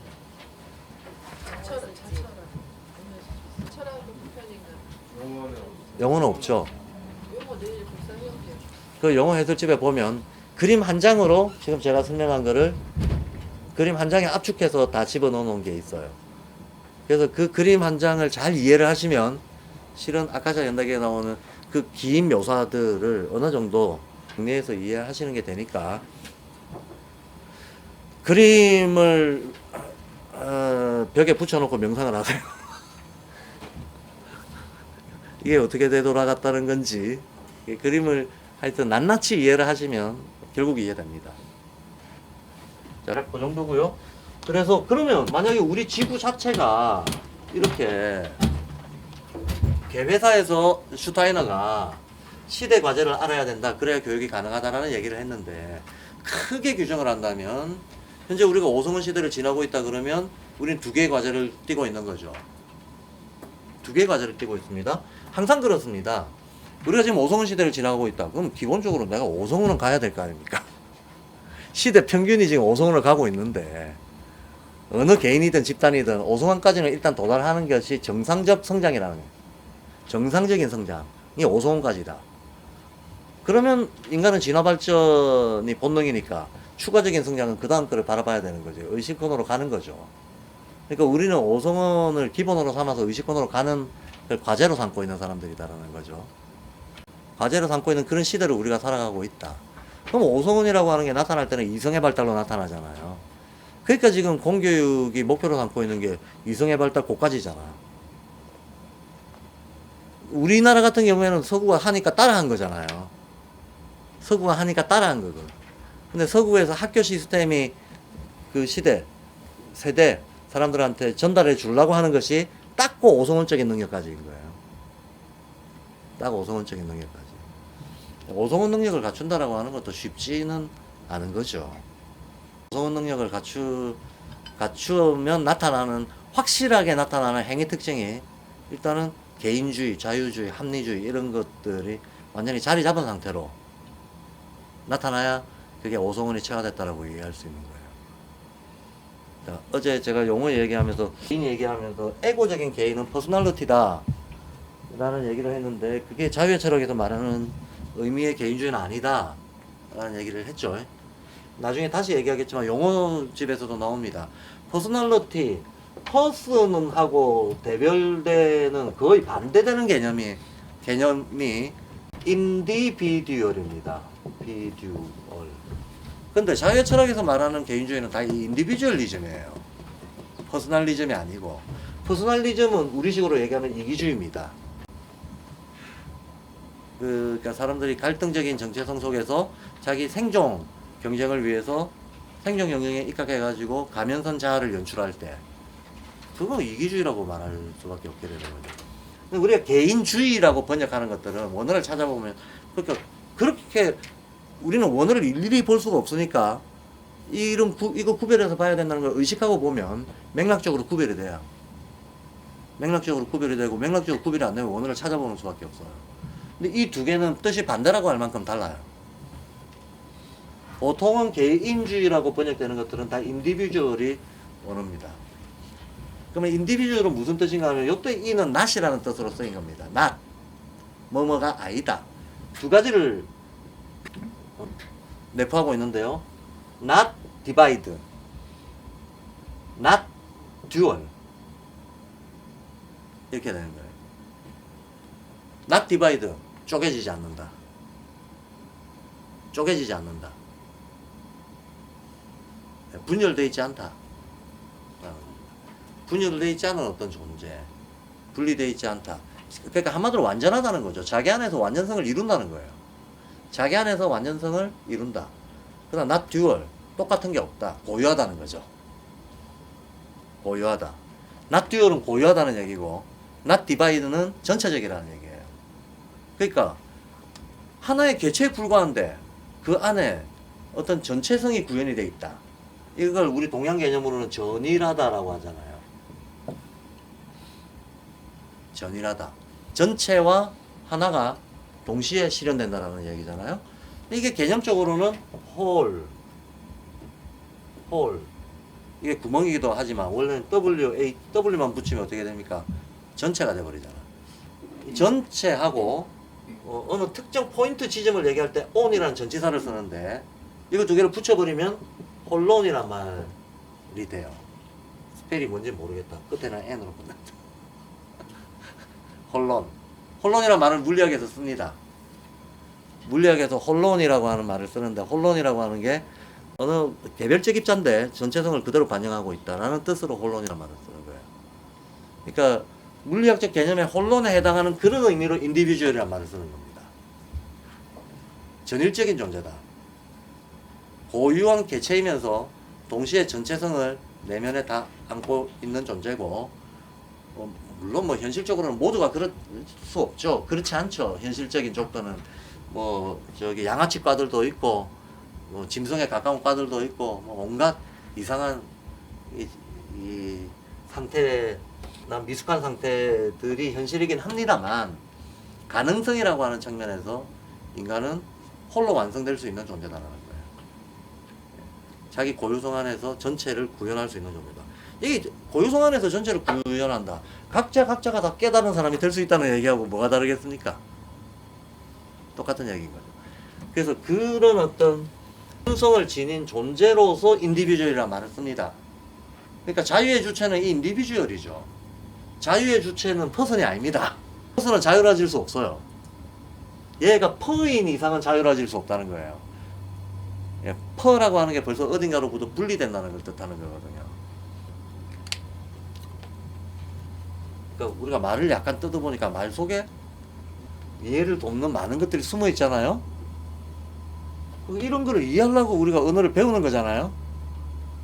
근데 어른이 다 돼서 알았다는 건 우리가 도대체 언어를 어떻게 배웠냐는 거지. 학교에서 언어를 이런 식으로 안 배웠다는 거잖아. 근데 원래 언어는 이렇게 배워야 되는 거거든. 언어는 처음부터 이렇게 배웠어야 되는 거예요. 근데 지금까지 우리는 이렇게 가르치거나 배우지 않아 왔고, 근데 이제 뭐 알았으니까 그렇게 가르치고 배우면 되죠. 그렇게 가르치고 배우려고 저희 학교에서는 어쨌든 시작합니다. 그렇게 가르치고 배우고 있습니다. 그래서 이제 한참 더 들었는데 또 1장 빨리 나가겠습니다. 1장의 소점에 보면 오늘날의 문화는 인간의 이기심에 근거하고 있다라고 얘기했습니다. 이거 퍼스널리티를 얘기하는 거죠. 에고가 주도적이다라는. 에고가 주도. 그러니까 의식권은 시대인데, 근데 어쩔 수 없이 에고 단계를 지나야 저 인디비주얼리즘은 사실 의식 수준에서는 의식권 정도 돼야 되는 거예요. 통합적 자의식이잖아요. 나와 세계가 분리되어 있는데 나와 세계를 통합하려는 본능을 우리는 가지고 있는데 그 본능이 어느 정도 수준까지 이제 실제로 이루어져야 우리가 세계와 나가 하나다. 이게 작게는 인류애를 가지는 거고 더 크게는 무중성에 대해서 대자대비심을 가지는 거고 이런 걸로 나타나는 건데 주도적인 문화가 그럴 수 있으려면 도덕성의 수준이 굉장히 높아야 되는 건데, 사실 의식혼이라고 하는 게 나타날 때 도덕성으로 나타나거든요. 감각혼이 나타날 땐 감성으로, 오성혼이 나타날 때 이성으로 나타나고, 의식혼이 높으면 그건 양심이나 도덕성으로 나타나게 돼요. 그러니까 사실 우리가 오늘날 전 세계가 도덕적 가치에 의해서 주도되는 세계는 아직 아니잖아요. 근데 모든 나라의 헌법 전문을 보면 졸라 도덕적이에요. 그러니까 바라기는 한다는 거죠. 그것을 공식적 지향해야 될 하나의 이념으로서 어디서나 바라기는 한다는 겁니다. 바라기는 하지만 현실은 아니다. 뭐 이런 거죠. 그러니까 그게 딱 우리가 오성원을 통과하고 있으면서 의식권을 향해서 나가는 거다라고 하는 거하고 조응하는 거죠. 어쨌든 인디비주얼이라고 하는 것은 아까 말했던 전일적 주체이기 때문에 저 전일적 주체라고 하는 것은 오성원의 에고나 퍼스널 수준에서 쓸 수 있는 말은 아니고 그보다는 좀 높은 인간상을 얘기하는 거다. 자, 그러하다. 그러면서 이제 인간을 이렇게 봐야 된다라고 슈타이너가 인간의 상을 제시를 합니다. 영적 존재의 신체적 연장으로서 인간을 봐야 된다. 한마디로 제가 아까 조금 전에 그렸던 저 인간의 몸이 우리가 물질, 에테르, 아스트랄, 요 자아라고 하는데 인간의 몸 자체가 요 세 가지를 다 안고 있다 그랬잖아요. 요 세 가지가 인간의 기초다. 한마디로 지구기의 인간인 우리는 지구구의 인간인 우리는 토성기, 태양기, 달기에 우주가 진화 발달해 왔던 어떤 그 요소들을 태어날 때부터 다 안고 태어난다는 거거든요. 이것이 우리 몸을 이루는데 기본 요소로 이미 들어와 있다라고 얘기하는 거예요. 그럼 우리는 이걸 잘 발달 실현시키고 플러스 알파를 해야 되는 존재라는 얘기이기도 하겠죠. 플러스 알파라고 하는 건 어차피 그럼 아스트랄 다음에 플러스 알파는 뭐겠습니까? 스피리추얼 한 것뿐입니다. 영적인 거. 그러니까 영적인 거를 향해서 나아가는 게 이 분면 전체의 과제고 그 중에서도 또 7단계로 나눠 봤을 때 오늘날의 과제는 이성을 바탕으로 양심을 추구하는 이런 시대다라고 규정을 하는 거죠. 그렇게 규정을 하고 이렇게 거시 우주적인 차원에서 인간 존재를 봐야만 이 인간이 어디로부터 왔고 무엇을 과제로 하고 있는지를 얘기할 수 있다는 거예요. 근데 우리가 가치관이라고 하는 것이 정립이 되려면 인간이 묻는 모든 질문의 처음과 끝은 나는 무엇인가 이런 거잖아요. 무엇인가라는 말은 나는 어디에서 왔고 왜 왔고 어디로 가는가 이런 얘기잖아요. 그래서 영원한 대한민국에서 나온 모든 대중가요 중에 대한민국이 사라지기 전까지는 계속 들릴 노래가 인생은 나그네 길 이거죠. 어디서 왔다가 어디로 흘러서 가나. 이 노래는 사라질 수 없어. 완전히 종교적인 노래예요. 우리가 다 같이 궁금해하는 게 어디서 와서 어디로 가냐 문제입니다. 어디서 와서 어디로 가느냐라고 하는 이 문제. 근데 이 문제를 누구나 알고 싶어하고 그걸 어느 정도 자기 정리가 됐을 때 아, 나는 뭐하러 이 세상에 나왔으니까 나의 과제는 뭐다. 그러니까 나는 무슨 일을 해야 된다?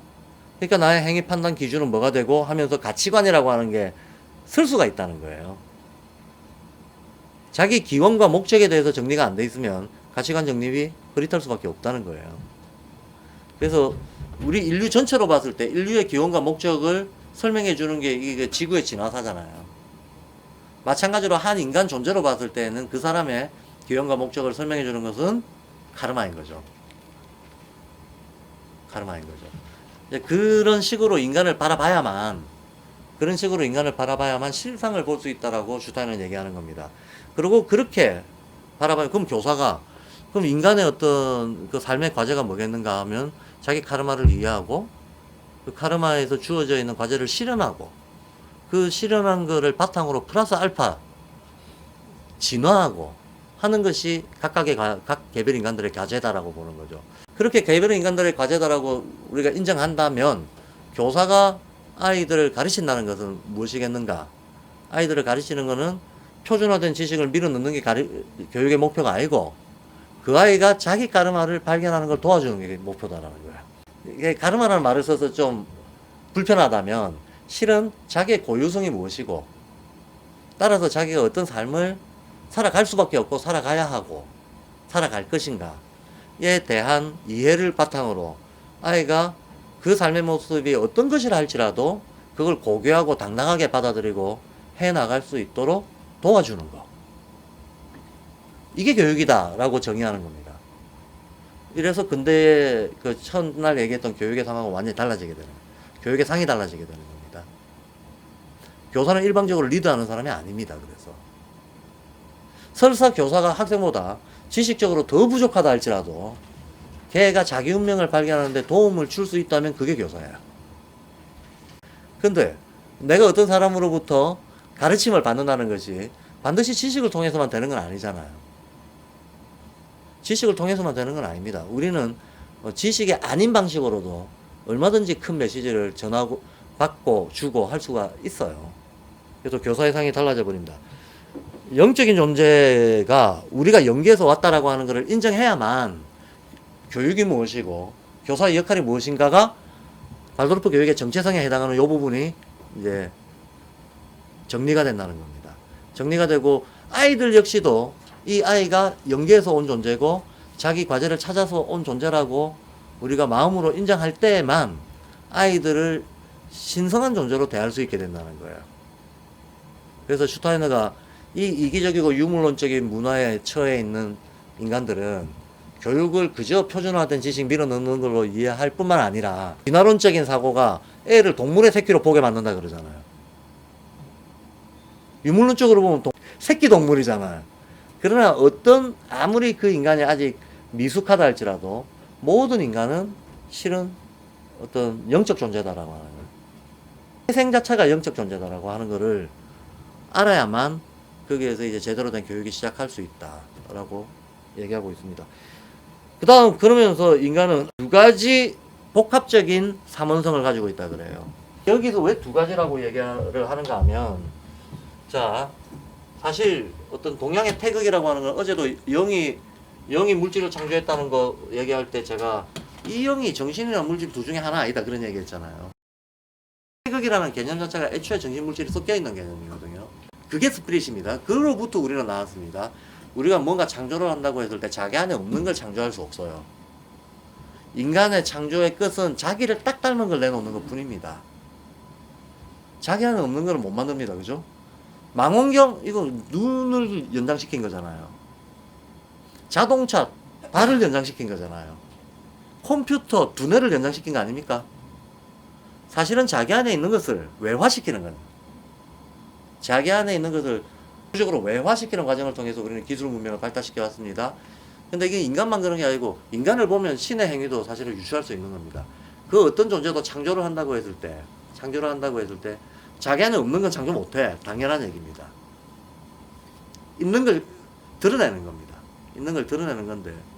그런데 어쨌든 영이라고 하는 건 정신이나 물질 둘 중에 한 개라는 식으로 갈라지지 않는 것이지만 마치 음양은 절대로 분리될 수 없는 것이지만 어떤 특정 상태에서는 상대적으로 음이 많을 수도 상대적으로 양이 많을 수도 있잖아요.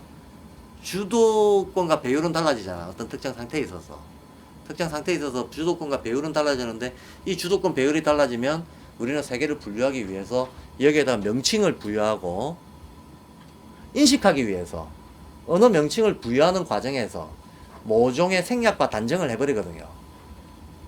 그러니까 생략과 단정을 한 다음에 이 생략과 단정의 피드백을 또 받게 되는 거죠. 이래서 인식의 혼란이 오게 되는 겁니다. 그래서 언어가 우리를 세계를 편하게 이해해주는 도구이기도 하지만 또 어떻게 보면 세계에 대한 온갖 종류의 착각과 오류의 어떤 근원지이기도 하다는 거예요. 말 때문에 우리가 실상을 자꾸 놓치게 되는 문제들이 발생하게 된다는 거예요. 말 때문에. 그래서 참 말이라고 하는 게 요물입니다. 언어라고 하는 게 정말 요물입니다. 한 번은 언어를 정말 세밀하게 정확하게 알아야 되고 또 한 번은 일단 그렇게 안 다음엔 버려야 돼요. 이게 사실 노자 도덕경에 똑같은 비유가 나옵니다. 뗏목은 강물을 건너기 위해서 있는 거다. 근데 일단 강을 건넜으면 뗏목을 버리고 걸어가야지. 강을 건너고 나서도 그걸 이고지고 가는 놈은 바보다. 언어라고 하는 것은 우리가 말하자면 피안의 세계로 가기 위해서 강을 건너기 위해서 있는 도구다라는 거예요. 언어라고 하는 것은.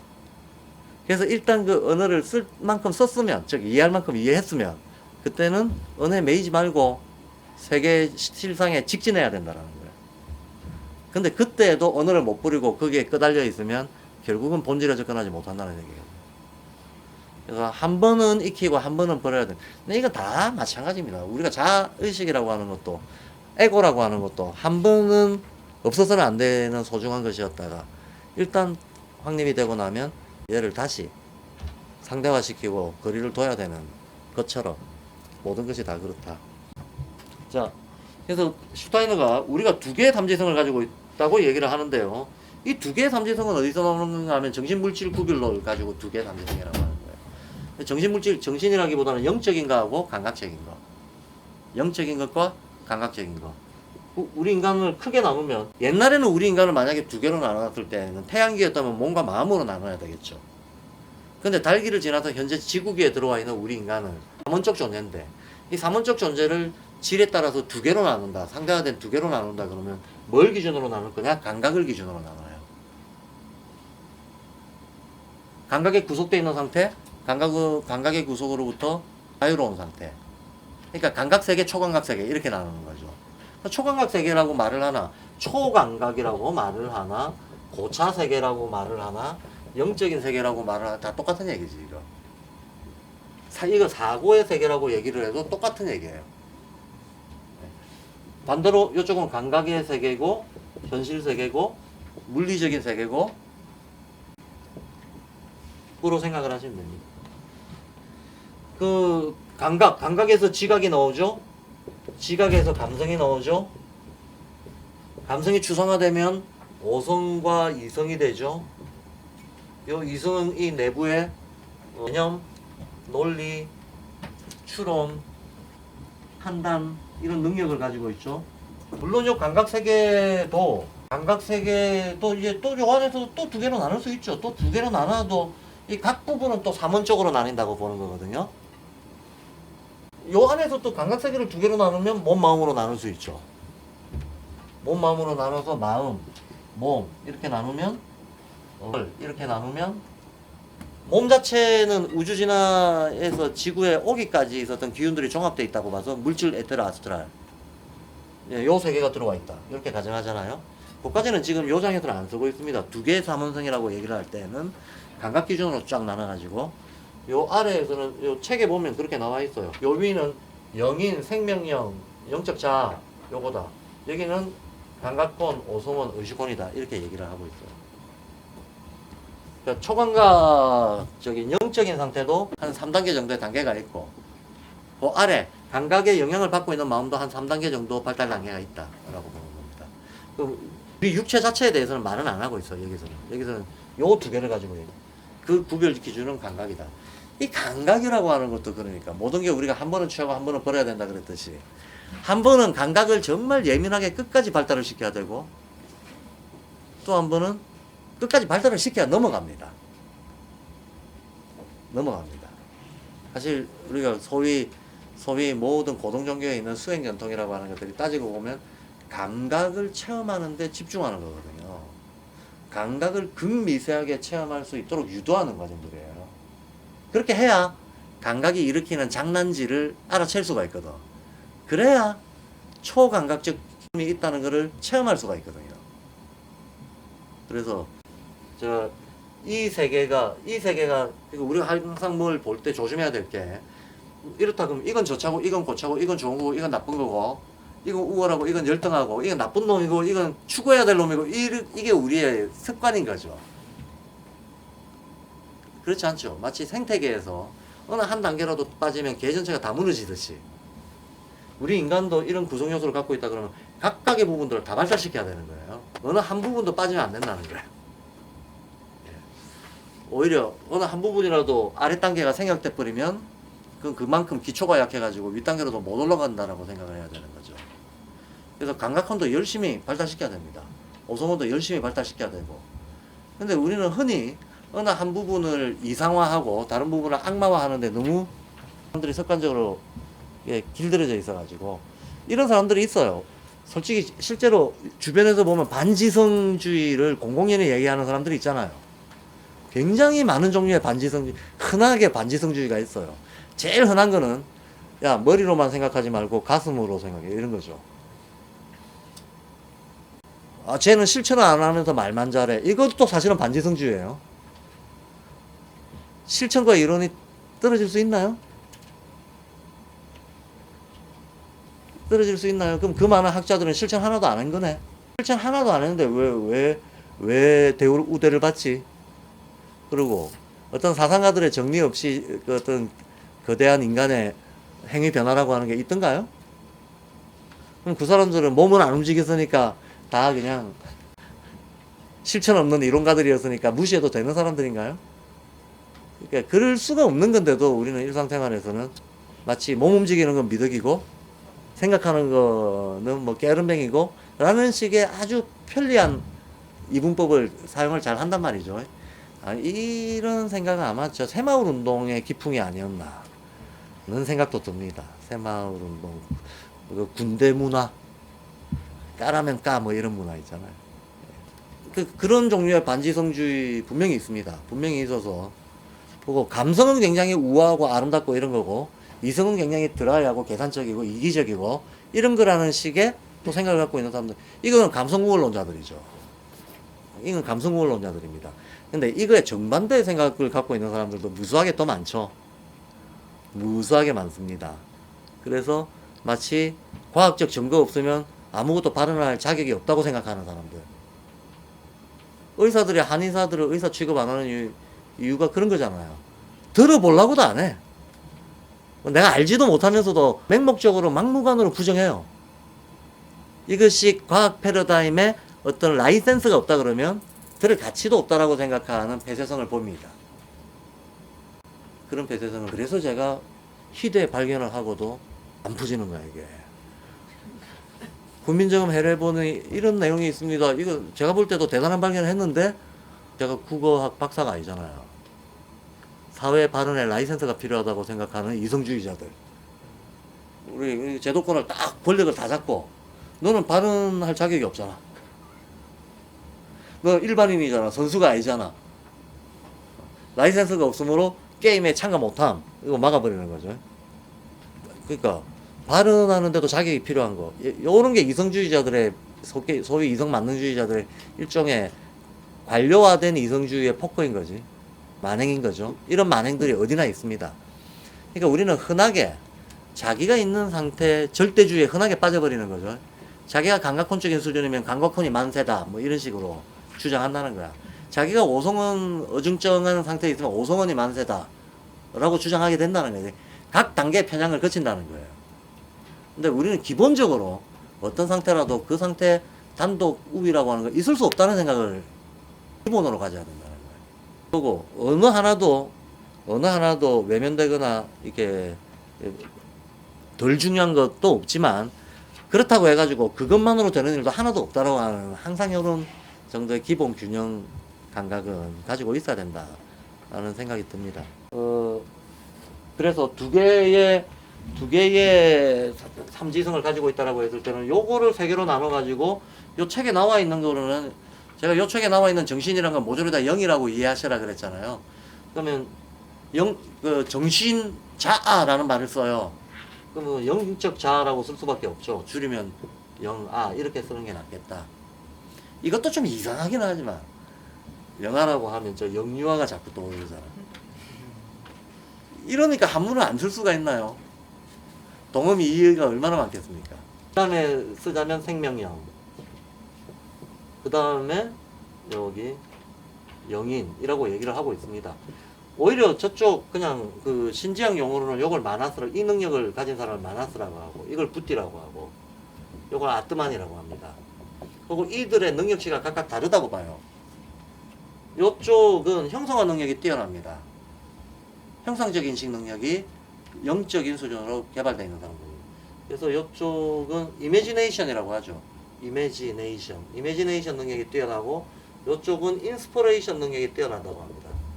요쪽은 인투이션, 직관이라고 보통 얘기를 하죠. 근데 이때 말하는 이 직관이라고 하는 거는 우리가 일상으로 말하는 직관은 완전히 다르겠죠. 요즘 애들은 직관을 직접 관람 줄임말로 쓰는데. 그러니까 당연히 그거하고는 다른 거죠. 근데 요 구체적인 내용은 또 얘기하자면 한참 또 해야 되니까 다음에 하기로 하죠. 다음에 하기로 하고. 간단히 말하면 그 실천적인 의미로만 얘기를 하자면 어떤 상황을 봤을 때 감각이나 논리적인 과정을 뛰어넘어서 그거의 전후 맥락을 하나의 그림처럼 이미지화 할 수 있는 능력이 만화서가 갖고 있는 능력이에요. 한눈에 훤히 보인다라는 표현을 쓰잖아요.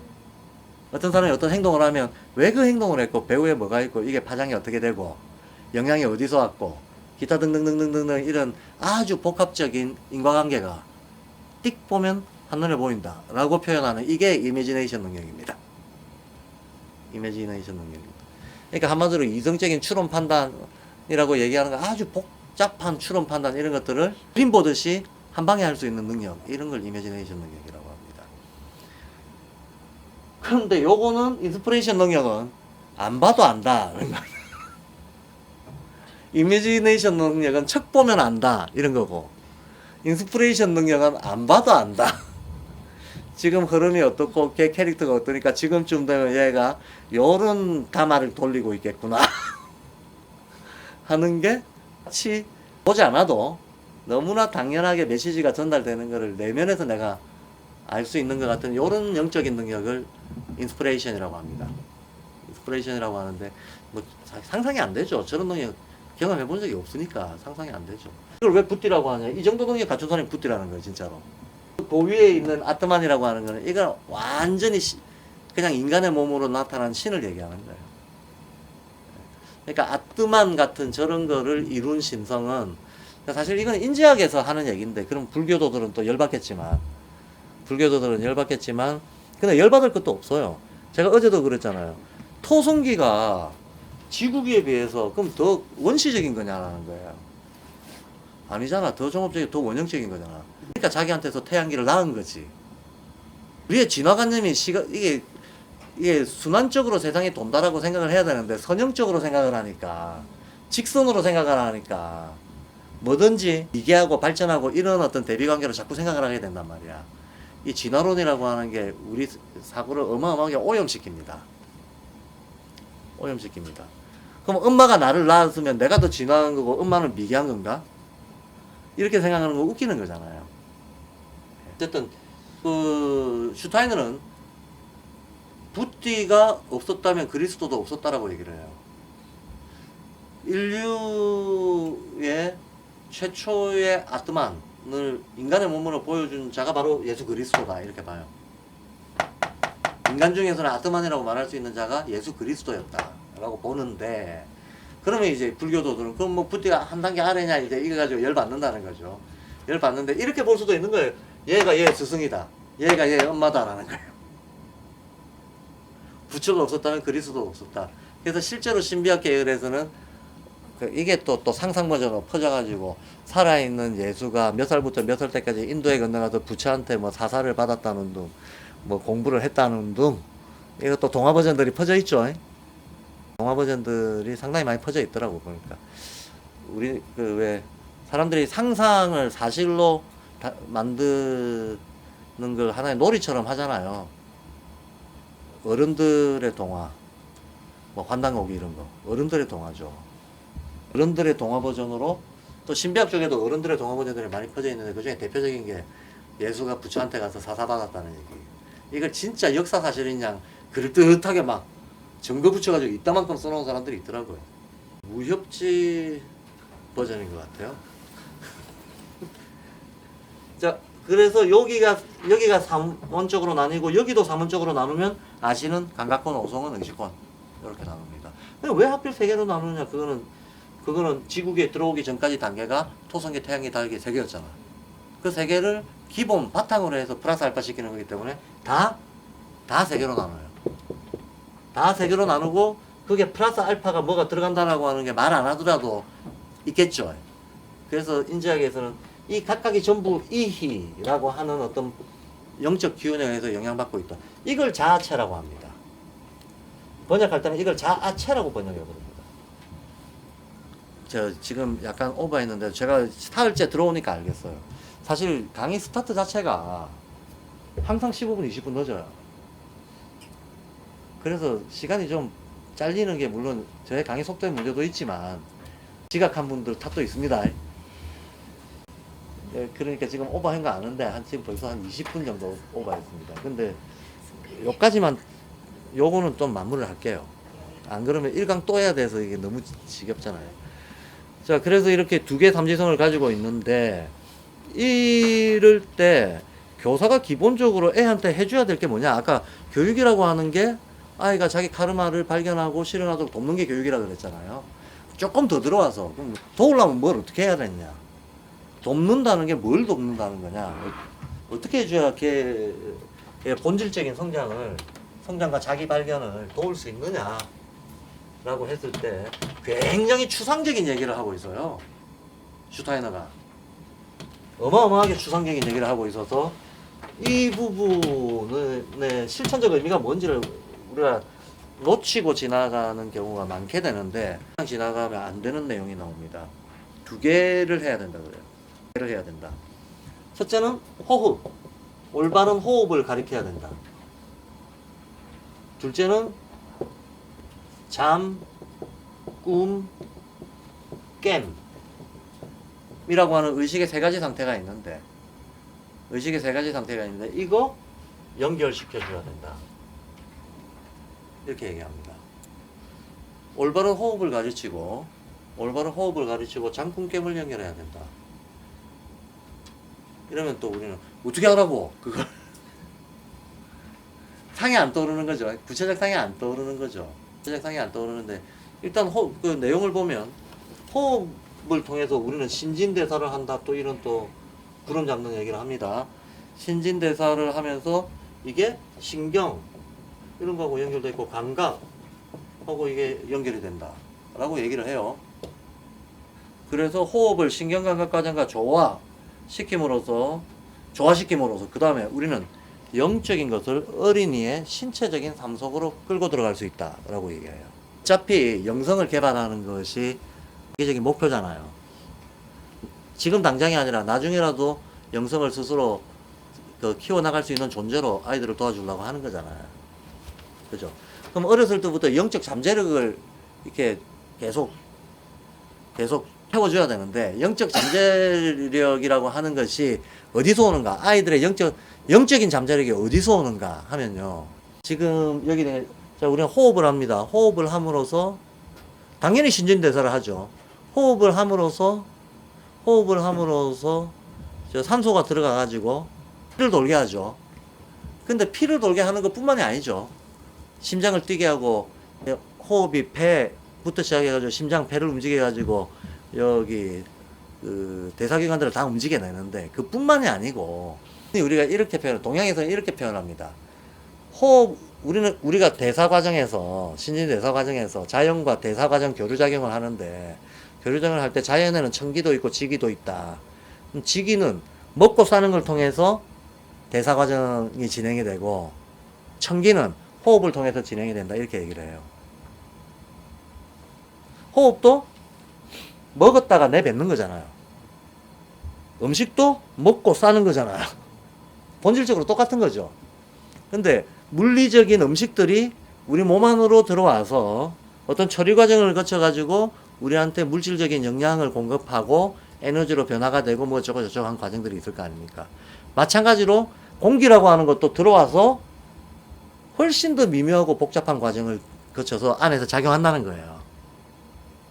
작용한다는 겁니다. 그럼 공기가 들어올 때 뭐가 빨려 들어오겠습니까? 영이 들어오는 거예요. 영이 들어오는 거예요. 그래서 모든 수행법에서 호흡 조절을 통해 가지고 영성을 깨우려고 하는 거예요. 호흡을 안정되게 어떤 단위의 호흡을 해보면 실제로 사고의 변화가 생기거든요. 그러니까 직접적으로는 그런 의미입니다. 직접적으로는. 그러니까 그리고 결국은 호흡의 안정이 신경의 상태를 결정합니다. 호흡의 안정이. 호흡이 들떠 있으면 당연히 신경이 들떠 있는 거죠. 신경이 들떠 있다는 것은 우둔해진다는 겁니다. 우둔해진다는 것은 감각 발달이 안 된다는 얘기예요. 그러니까 호흡이 안정되어 있지 않으면 감각 발달이 안 된다는 얘기입니다. 감각 발달이 안 되면 애가 무슨 정상적인 성장 안 된다는 거죠.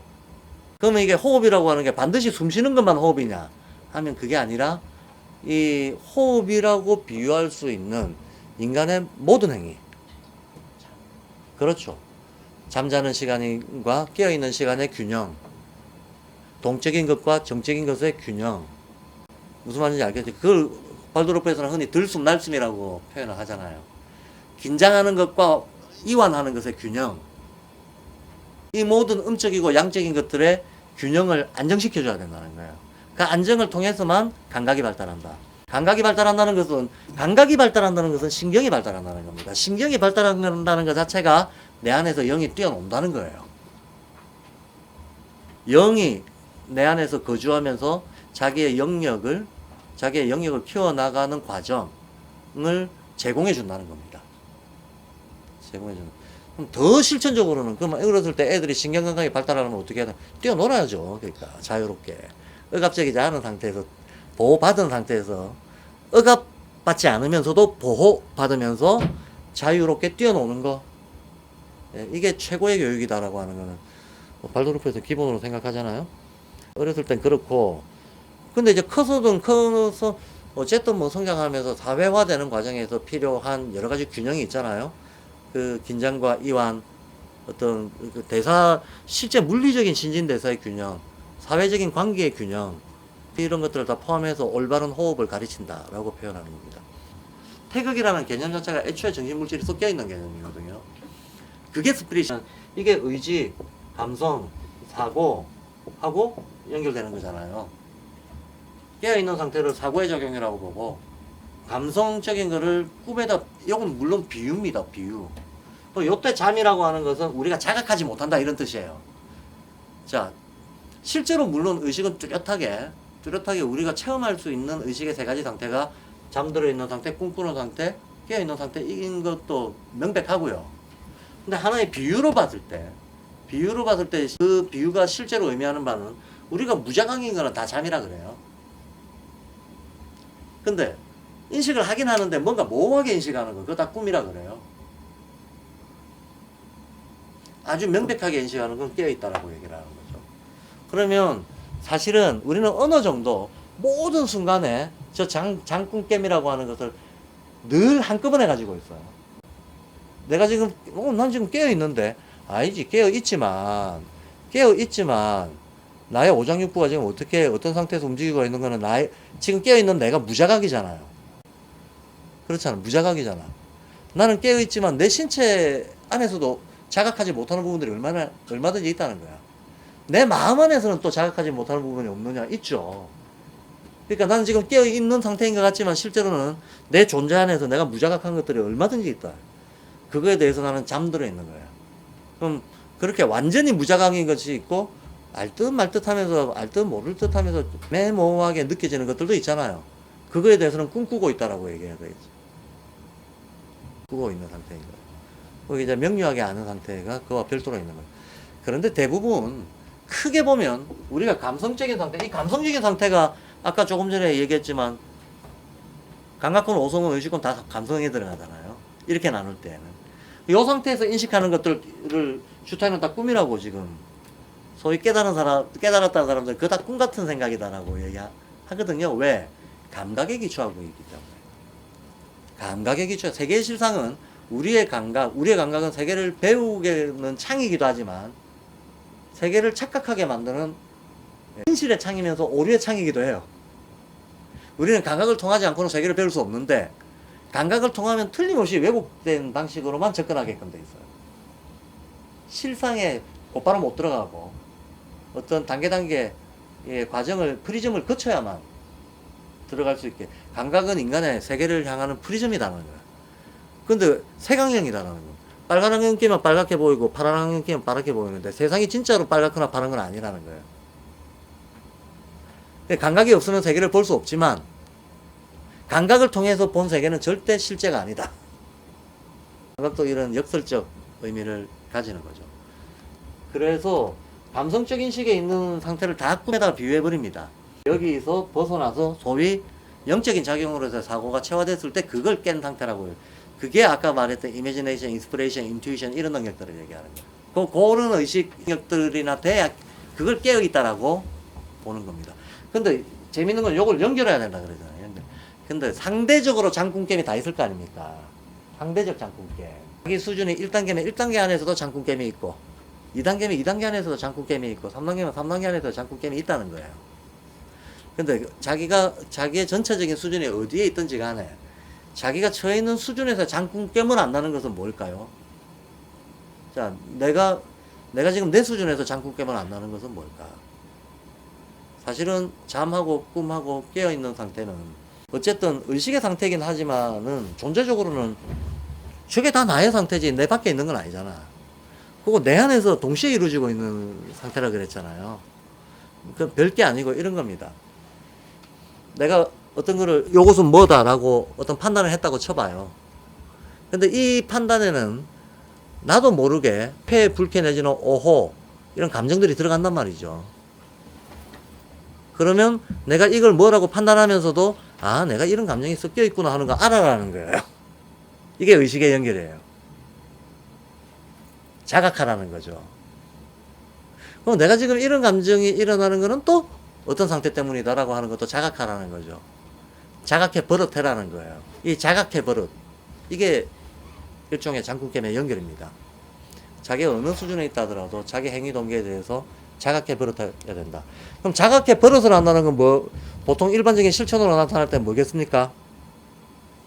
그걸 발도르프 교육에서 사실은 어느 정도 제도와 문화화되어 있는 실천 행위로는 돌아보기라고 하는 겁니다. 그게 돌아보기입니다. 그러니까 우리가 교사들도 매일 돌아보기 하자 그러는데 돌아보기 하면 몇 시 몇 분에 뭔 애가 무슨 행동을 했고 이걸 자꾸 묘사하는 거나 근데 그때 걔가 뭐 했어야 된다 했네 안 했네 이런 얘기가 주가 되죠. 주가 될 수밖에 없는 게 현실이긴 합니다만 본질적으로는 내가 아이를 관찰하고 파악한 내용에 대해서도 나는 교사로서 내돌아보기를 해야 되는 거예요. 거기에는 어떤 나의 감정과 판단과 말하자면 시선이 끼어 있었는가 하는 거. 나의 인식에는 이 장군겜이 어떤 상태로 그렇잖아요. 내가 배가 고파도 신경질이 나 있는데 애가 밥 투정을 했어 옆에서. 그 나는 지금 애 배식하느라고 먹지도 못하고 신경질은 계속 올라오는데 얘가 나한테 반찬 투정을 했어. 그렇지 않을 때하고 그럴 때하고 다르게 나갈 거 아니에요. 그때는 너무나 자연스럽다고 생각했지만 잘 돌아보면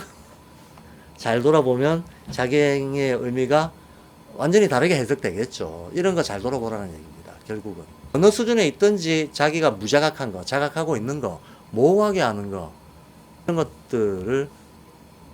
이런 것들이 늘 한꺼번에 일어난다라고 하는 거를 항상 돌아봐라. 이 돌아보기를 강조하는 이유가 일반적인 일기 쓰듯이 내가 오늘은 숙제해야 되는데 뭘 했네 못했네 이게 반성을 강요하는 거. 반성하는 게 돌아보기 아닙니다. 반성해서 죄책감 가지는 게 아닙니다. 일기는 죄책감을 유도하는 작용을 하잖아요. 근데 그런 식으로 죄책감 유도하는 게 돌아보기가 아니고 자기 상태에 대해서 끊임없이 제가 어제 회개는 리펜트입니다 그 얘기했잖아요. 일종의 작은 리펜트를 하는 거죠. 무자각이었던 부분을 자꾸 비춰보는 겁니다. 습관대로 하던 걸 멈춰서서 비춰보는 거. 이게 돌아보기인데 이 돌아보는 힘이 내재화되어 있으면 내면화되어 있으면 나중에 어마어마한 능력으로 발달하게 됩니다. 인간은 결국은 바로 이 돌아보는 힘에 의해서 실은 인간 안에 내면의 신성 내지는 영성이라고 하는 게 깨어나거든요. 이 돌아보는 힘. 우주에서 그리스도라고 하는 이 신성의 기본적인 힘도 사실 돌아보는 힘에 있어요. 근본적으로는. 왜냐하면 제가 첫날 이런 그림을 그렸잖아요. 실제 세계가 다 원운동이라면 1, 2, 3, 4, 5 하면 이게 마이너스 4, 마이너스 3 이렇게 생각해야 된다. 이렇게 얘기했잖아요. 근데 제가 이렇게 원으로 그려놓으니까 또 이렇게 따라가는 것만 자꾸 보게 되는데 실제로는 픽이 이런 게 있을 리는 없죠. 이렇게 갔다가 어떻게 되겠습니까? 돌아보는 거죠. 돌아보는 과정에 의해 가지고 이쪽이 드러나는 거잖아요. 그렇지 않나요? 망각해버리고 돌아볼 대상이 없는 상태로 가면 이쪽에 안 생겨나는 거죠. 결국 우리 의식의 성장은 내가 10대 때 왜 그랬지? 20대 때는 왜 그랬지? 나한테 어떤 과제가 있어서, 어떤 운명이 있어서, 어떤 까르마가 있어서 나는 그렇게 살았을까? 이 돌아보는 힘이 실은 영성을 깨워요. 자기가 무자각이었던 것을 자각으로 끌어올리는 과정, 끌어올리는 힘, 이게 영성을 깨운다는 거예요. 그러니까 그런 의미에서 돌아보기는 아주 실은 교육에서 본질적인 능력인데, 근데 이걸 애들한테 어떻게 할 거냐는 거예요. 어떻게 교육시킬 거냐는 거예요. 애들한테 야, 이런 우주적 의미가 있다. 지금부터 명상 이렇게 할 수 없잖아. 이렇게 할 수 없고 일상적인 대화를 통해서, 일상적인 교류를 통해서 애가 끊임없이 자기 행위의 의미를 스스로 되돌아보고 자각하게끔 하도록 자꾸 유도해 줘야 된다는 거잖아요. 버릇을 들이게끔 해줘야 된다는 거잖아요. 어떤 활동을 통해서 자연스럽게 자기가 했던 것을 되돌아보게끔. 자, 일단 여기까지가, 이게 그렇게 해가지고 교사와 어린이 사이의 내적인 관계, 마지막으로 교사가 스스로 영적인 수행자일 때는 나머지 문제는 다 극복된다 그래요. 내가 오늘 당장 수업을 해야 되는데 가르칠 자료가 없네. 내일 진도를 나가야 되는데 이거 어떻게 해야 되는지 나 잘 모르겠는데, 그런 게 교사들의 매일매일의 고민이더라고. 그게 중요하지 않다는 게 아닙니다. 그러나 그것이 우선순위에서 첫째는 아닙니다. 우선순위에서 첫째는 교사가 영적 수행자이면 나머지는 해결된다. 모르겠어요. 이게 뭐 저 같으면 그러면 이제 저는 어쨌든 꽤나 저도 이제 열심히 뭐 이것저것 하면서 수행했다라고 하면 그냥 가정입니다. 가정이니까 괜히 잘난 척 한다고 또 재수없게 듣지 마시고, 뭐 내가 영적 수행자다, 내가 영인이다, 뭐 이러면 내가 지금 애한테 뭘 가르쳐야 되는데 자료가 없다, 걱정 하나도 안 해요. 실제로 저는 걱정 하나도 안 해요. 자료 없어도 상관없어요. 그 주제에 대해서 걔 반응만 나한테 의미가 있는 거예요. 오늘 할 거에 대한 걔 상태와 반응이 있으면 그것부터 시작해서 그거에 대한 내 속에 있는 걸 끄집어내가지고 자료 없어도 할 수 있어. 만약에 진짜로 교사가 영적 수행자라면 그런 준비가 된다는 거예요. 그러니까 존재적인 준비가 돼야 되는 거지. 존재적인 준비가 돼야 되는 거고, 아이의 상태와 직접적인 교류를 언제든지 상태가 어떻게 변하더라도 바로바로 교류할 수 있는 그 존재적인 준비가 되어 있는 거, 이건 영적 수행을 통해서가 아니면 얻을 수 없다는 거거든요. 제일 중요한 거지. 이게 칼같이 진도표대로 딱딱딱딱 맞춰가지고 프로그램 만들어 놓고 프로그램대로 진행하는 거에서 잘했네 못했네 하는 것도 중요하긴 하지만 그게 1번은 아니라는 거예요. 결코 그게 1번은 아니기 때문에 그거를 중심으로 뭘 준비하려고 생각하지 말고 늘 자기의 상태를 점검하고 아이의 상태를 점검하고 그걸 바탕으로 교육이 생생하게 교육 과정이 살아있을 수 있도록 구성하는 거를 우선순위로 준다. 그게 아마도 교사가 영적인 수행자일 때 나머지 문제들은 해결된다라고 하는 의미일 겁니다. 일단 여기까지 하고 10분 쉬고 자유 철학하겠습니다. 네.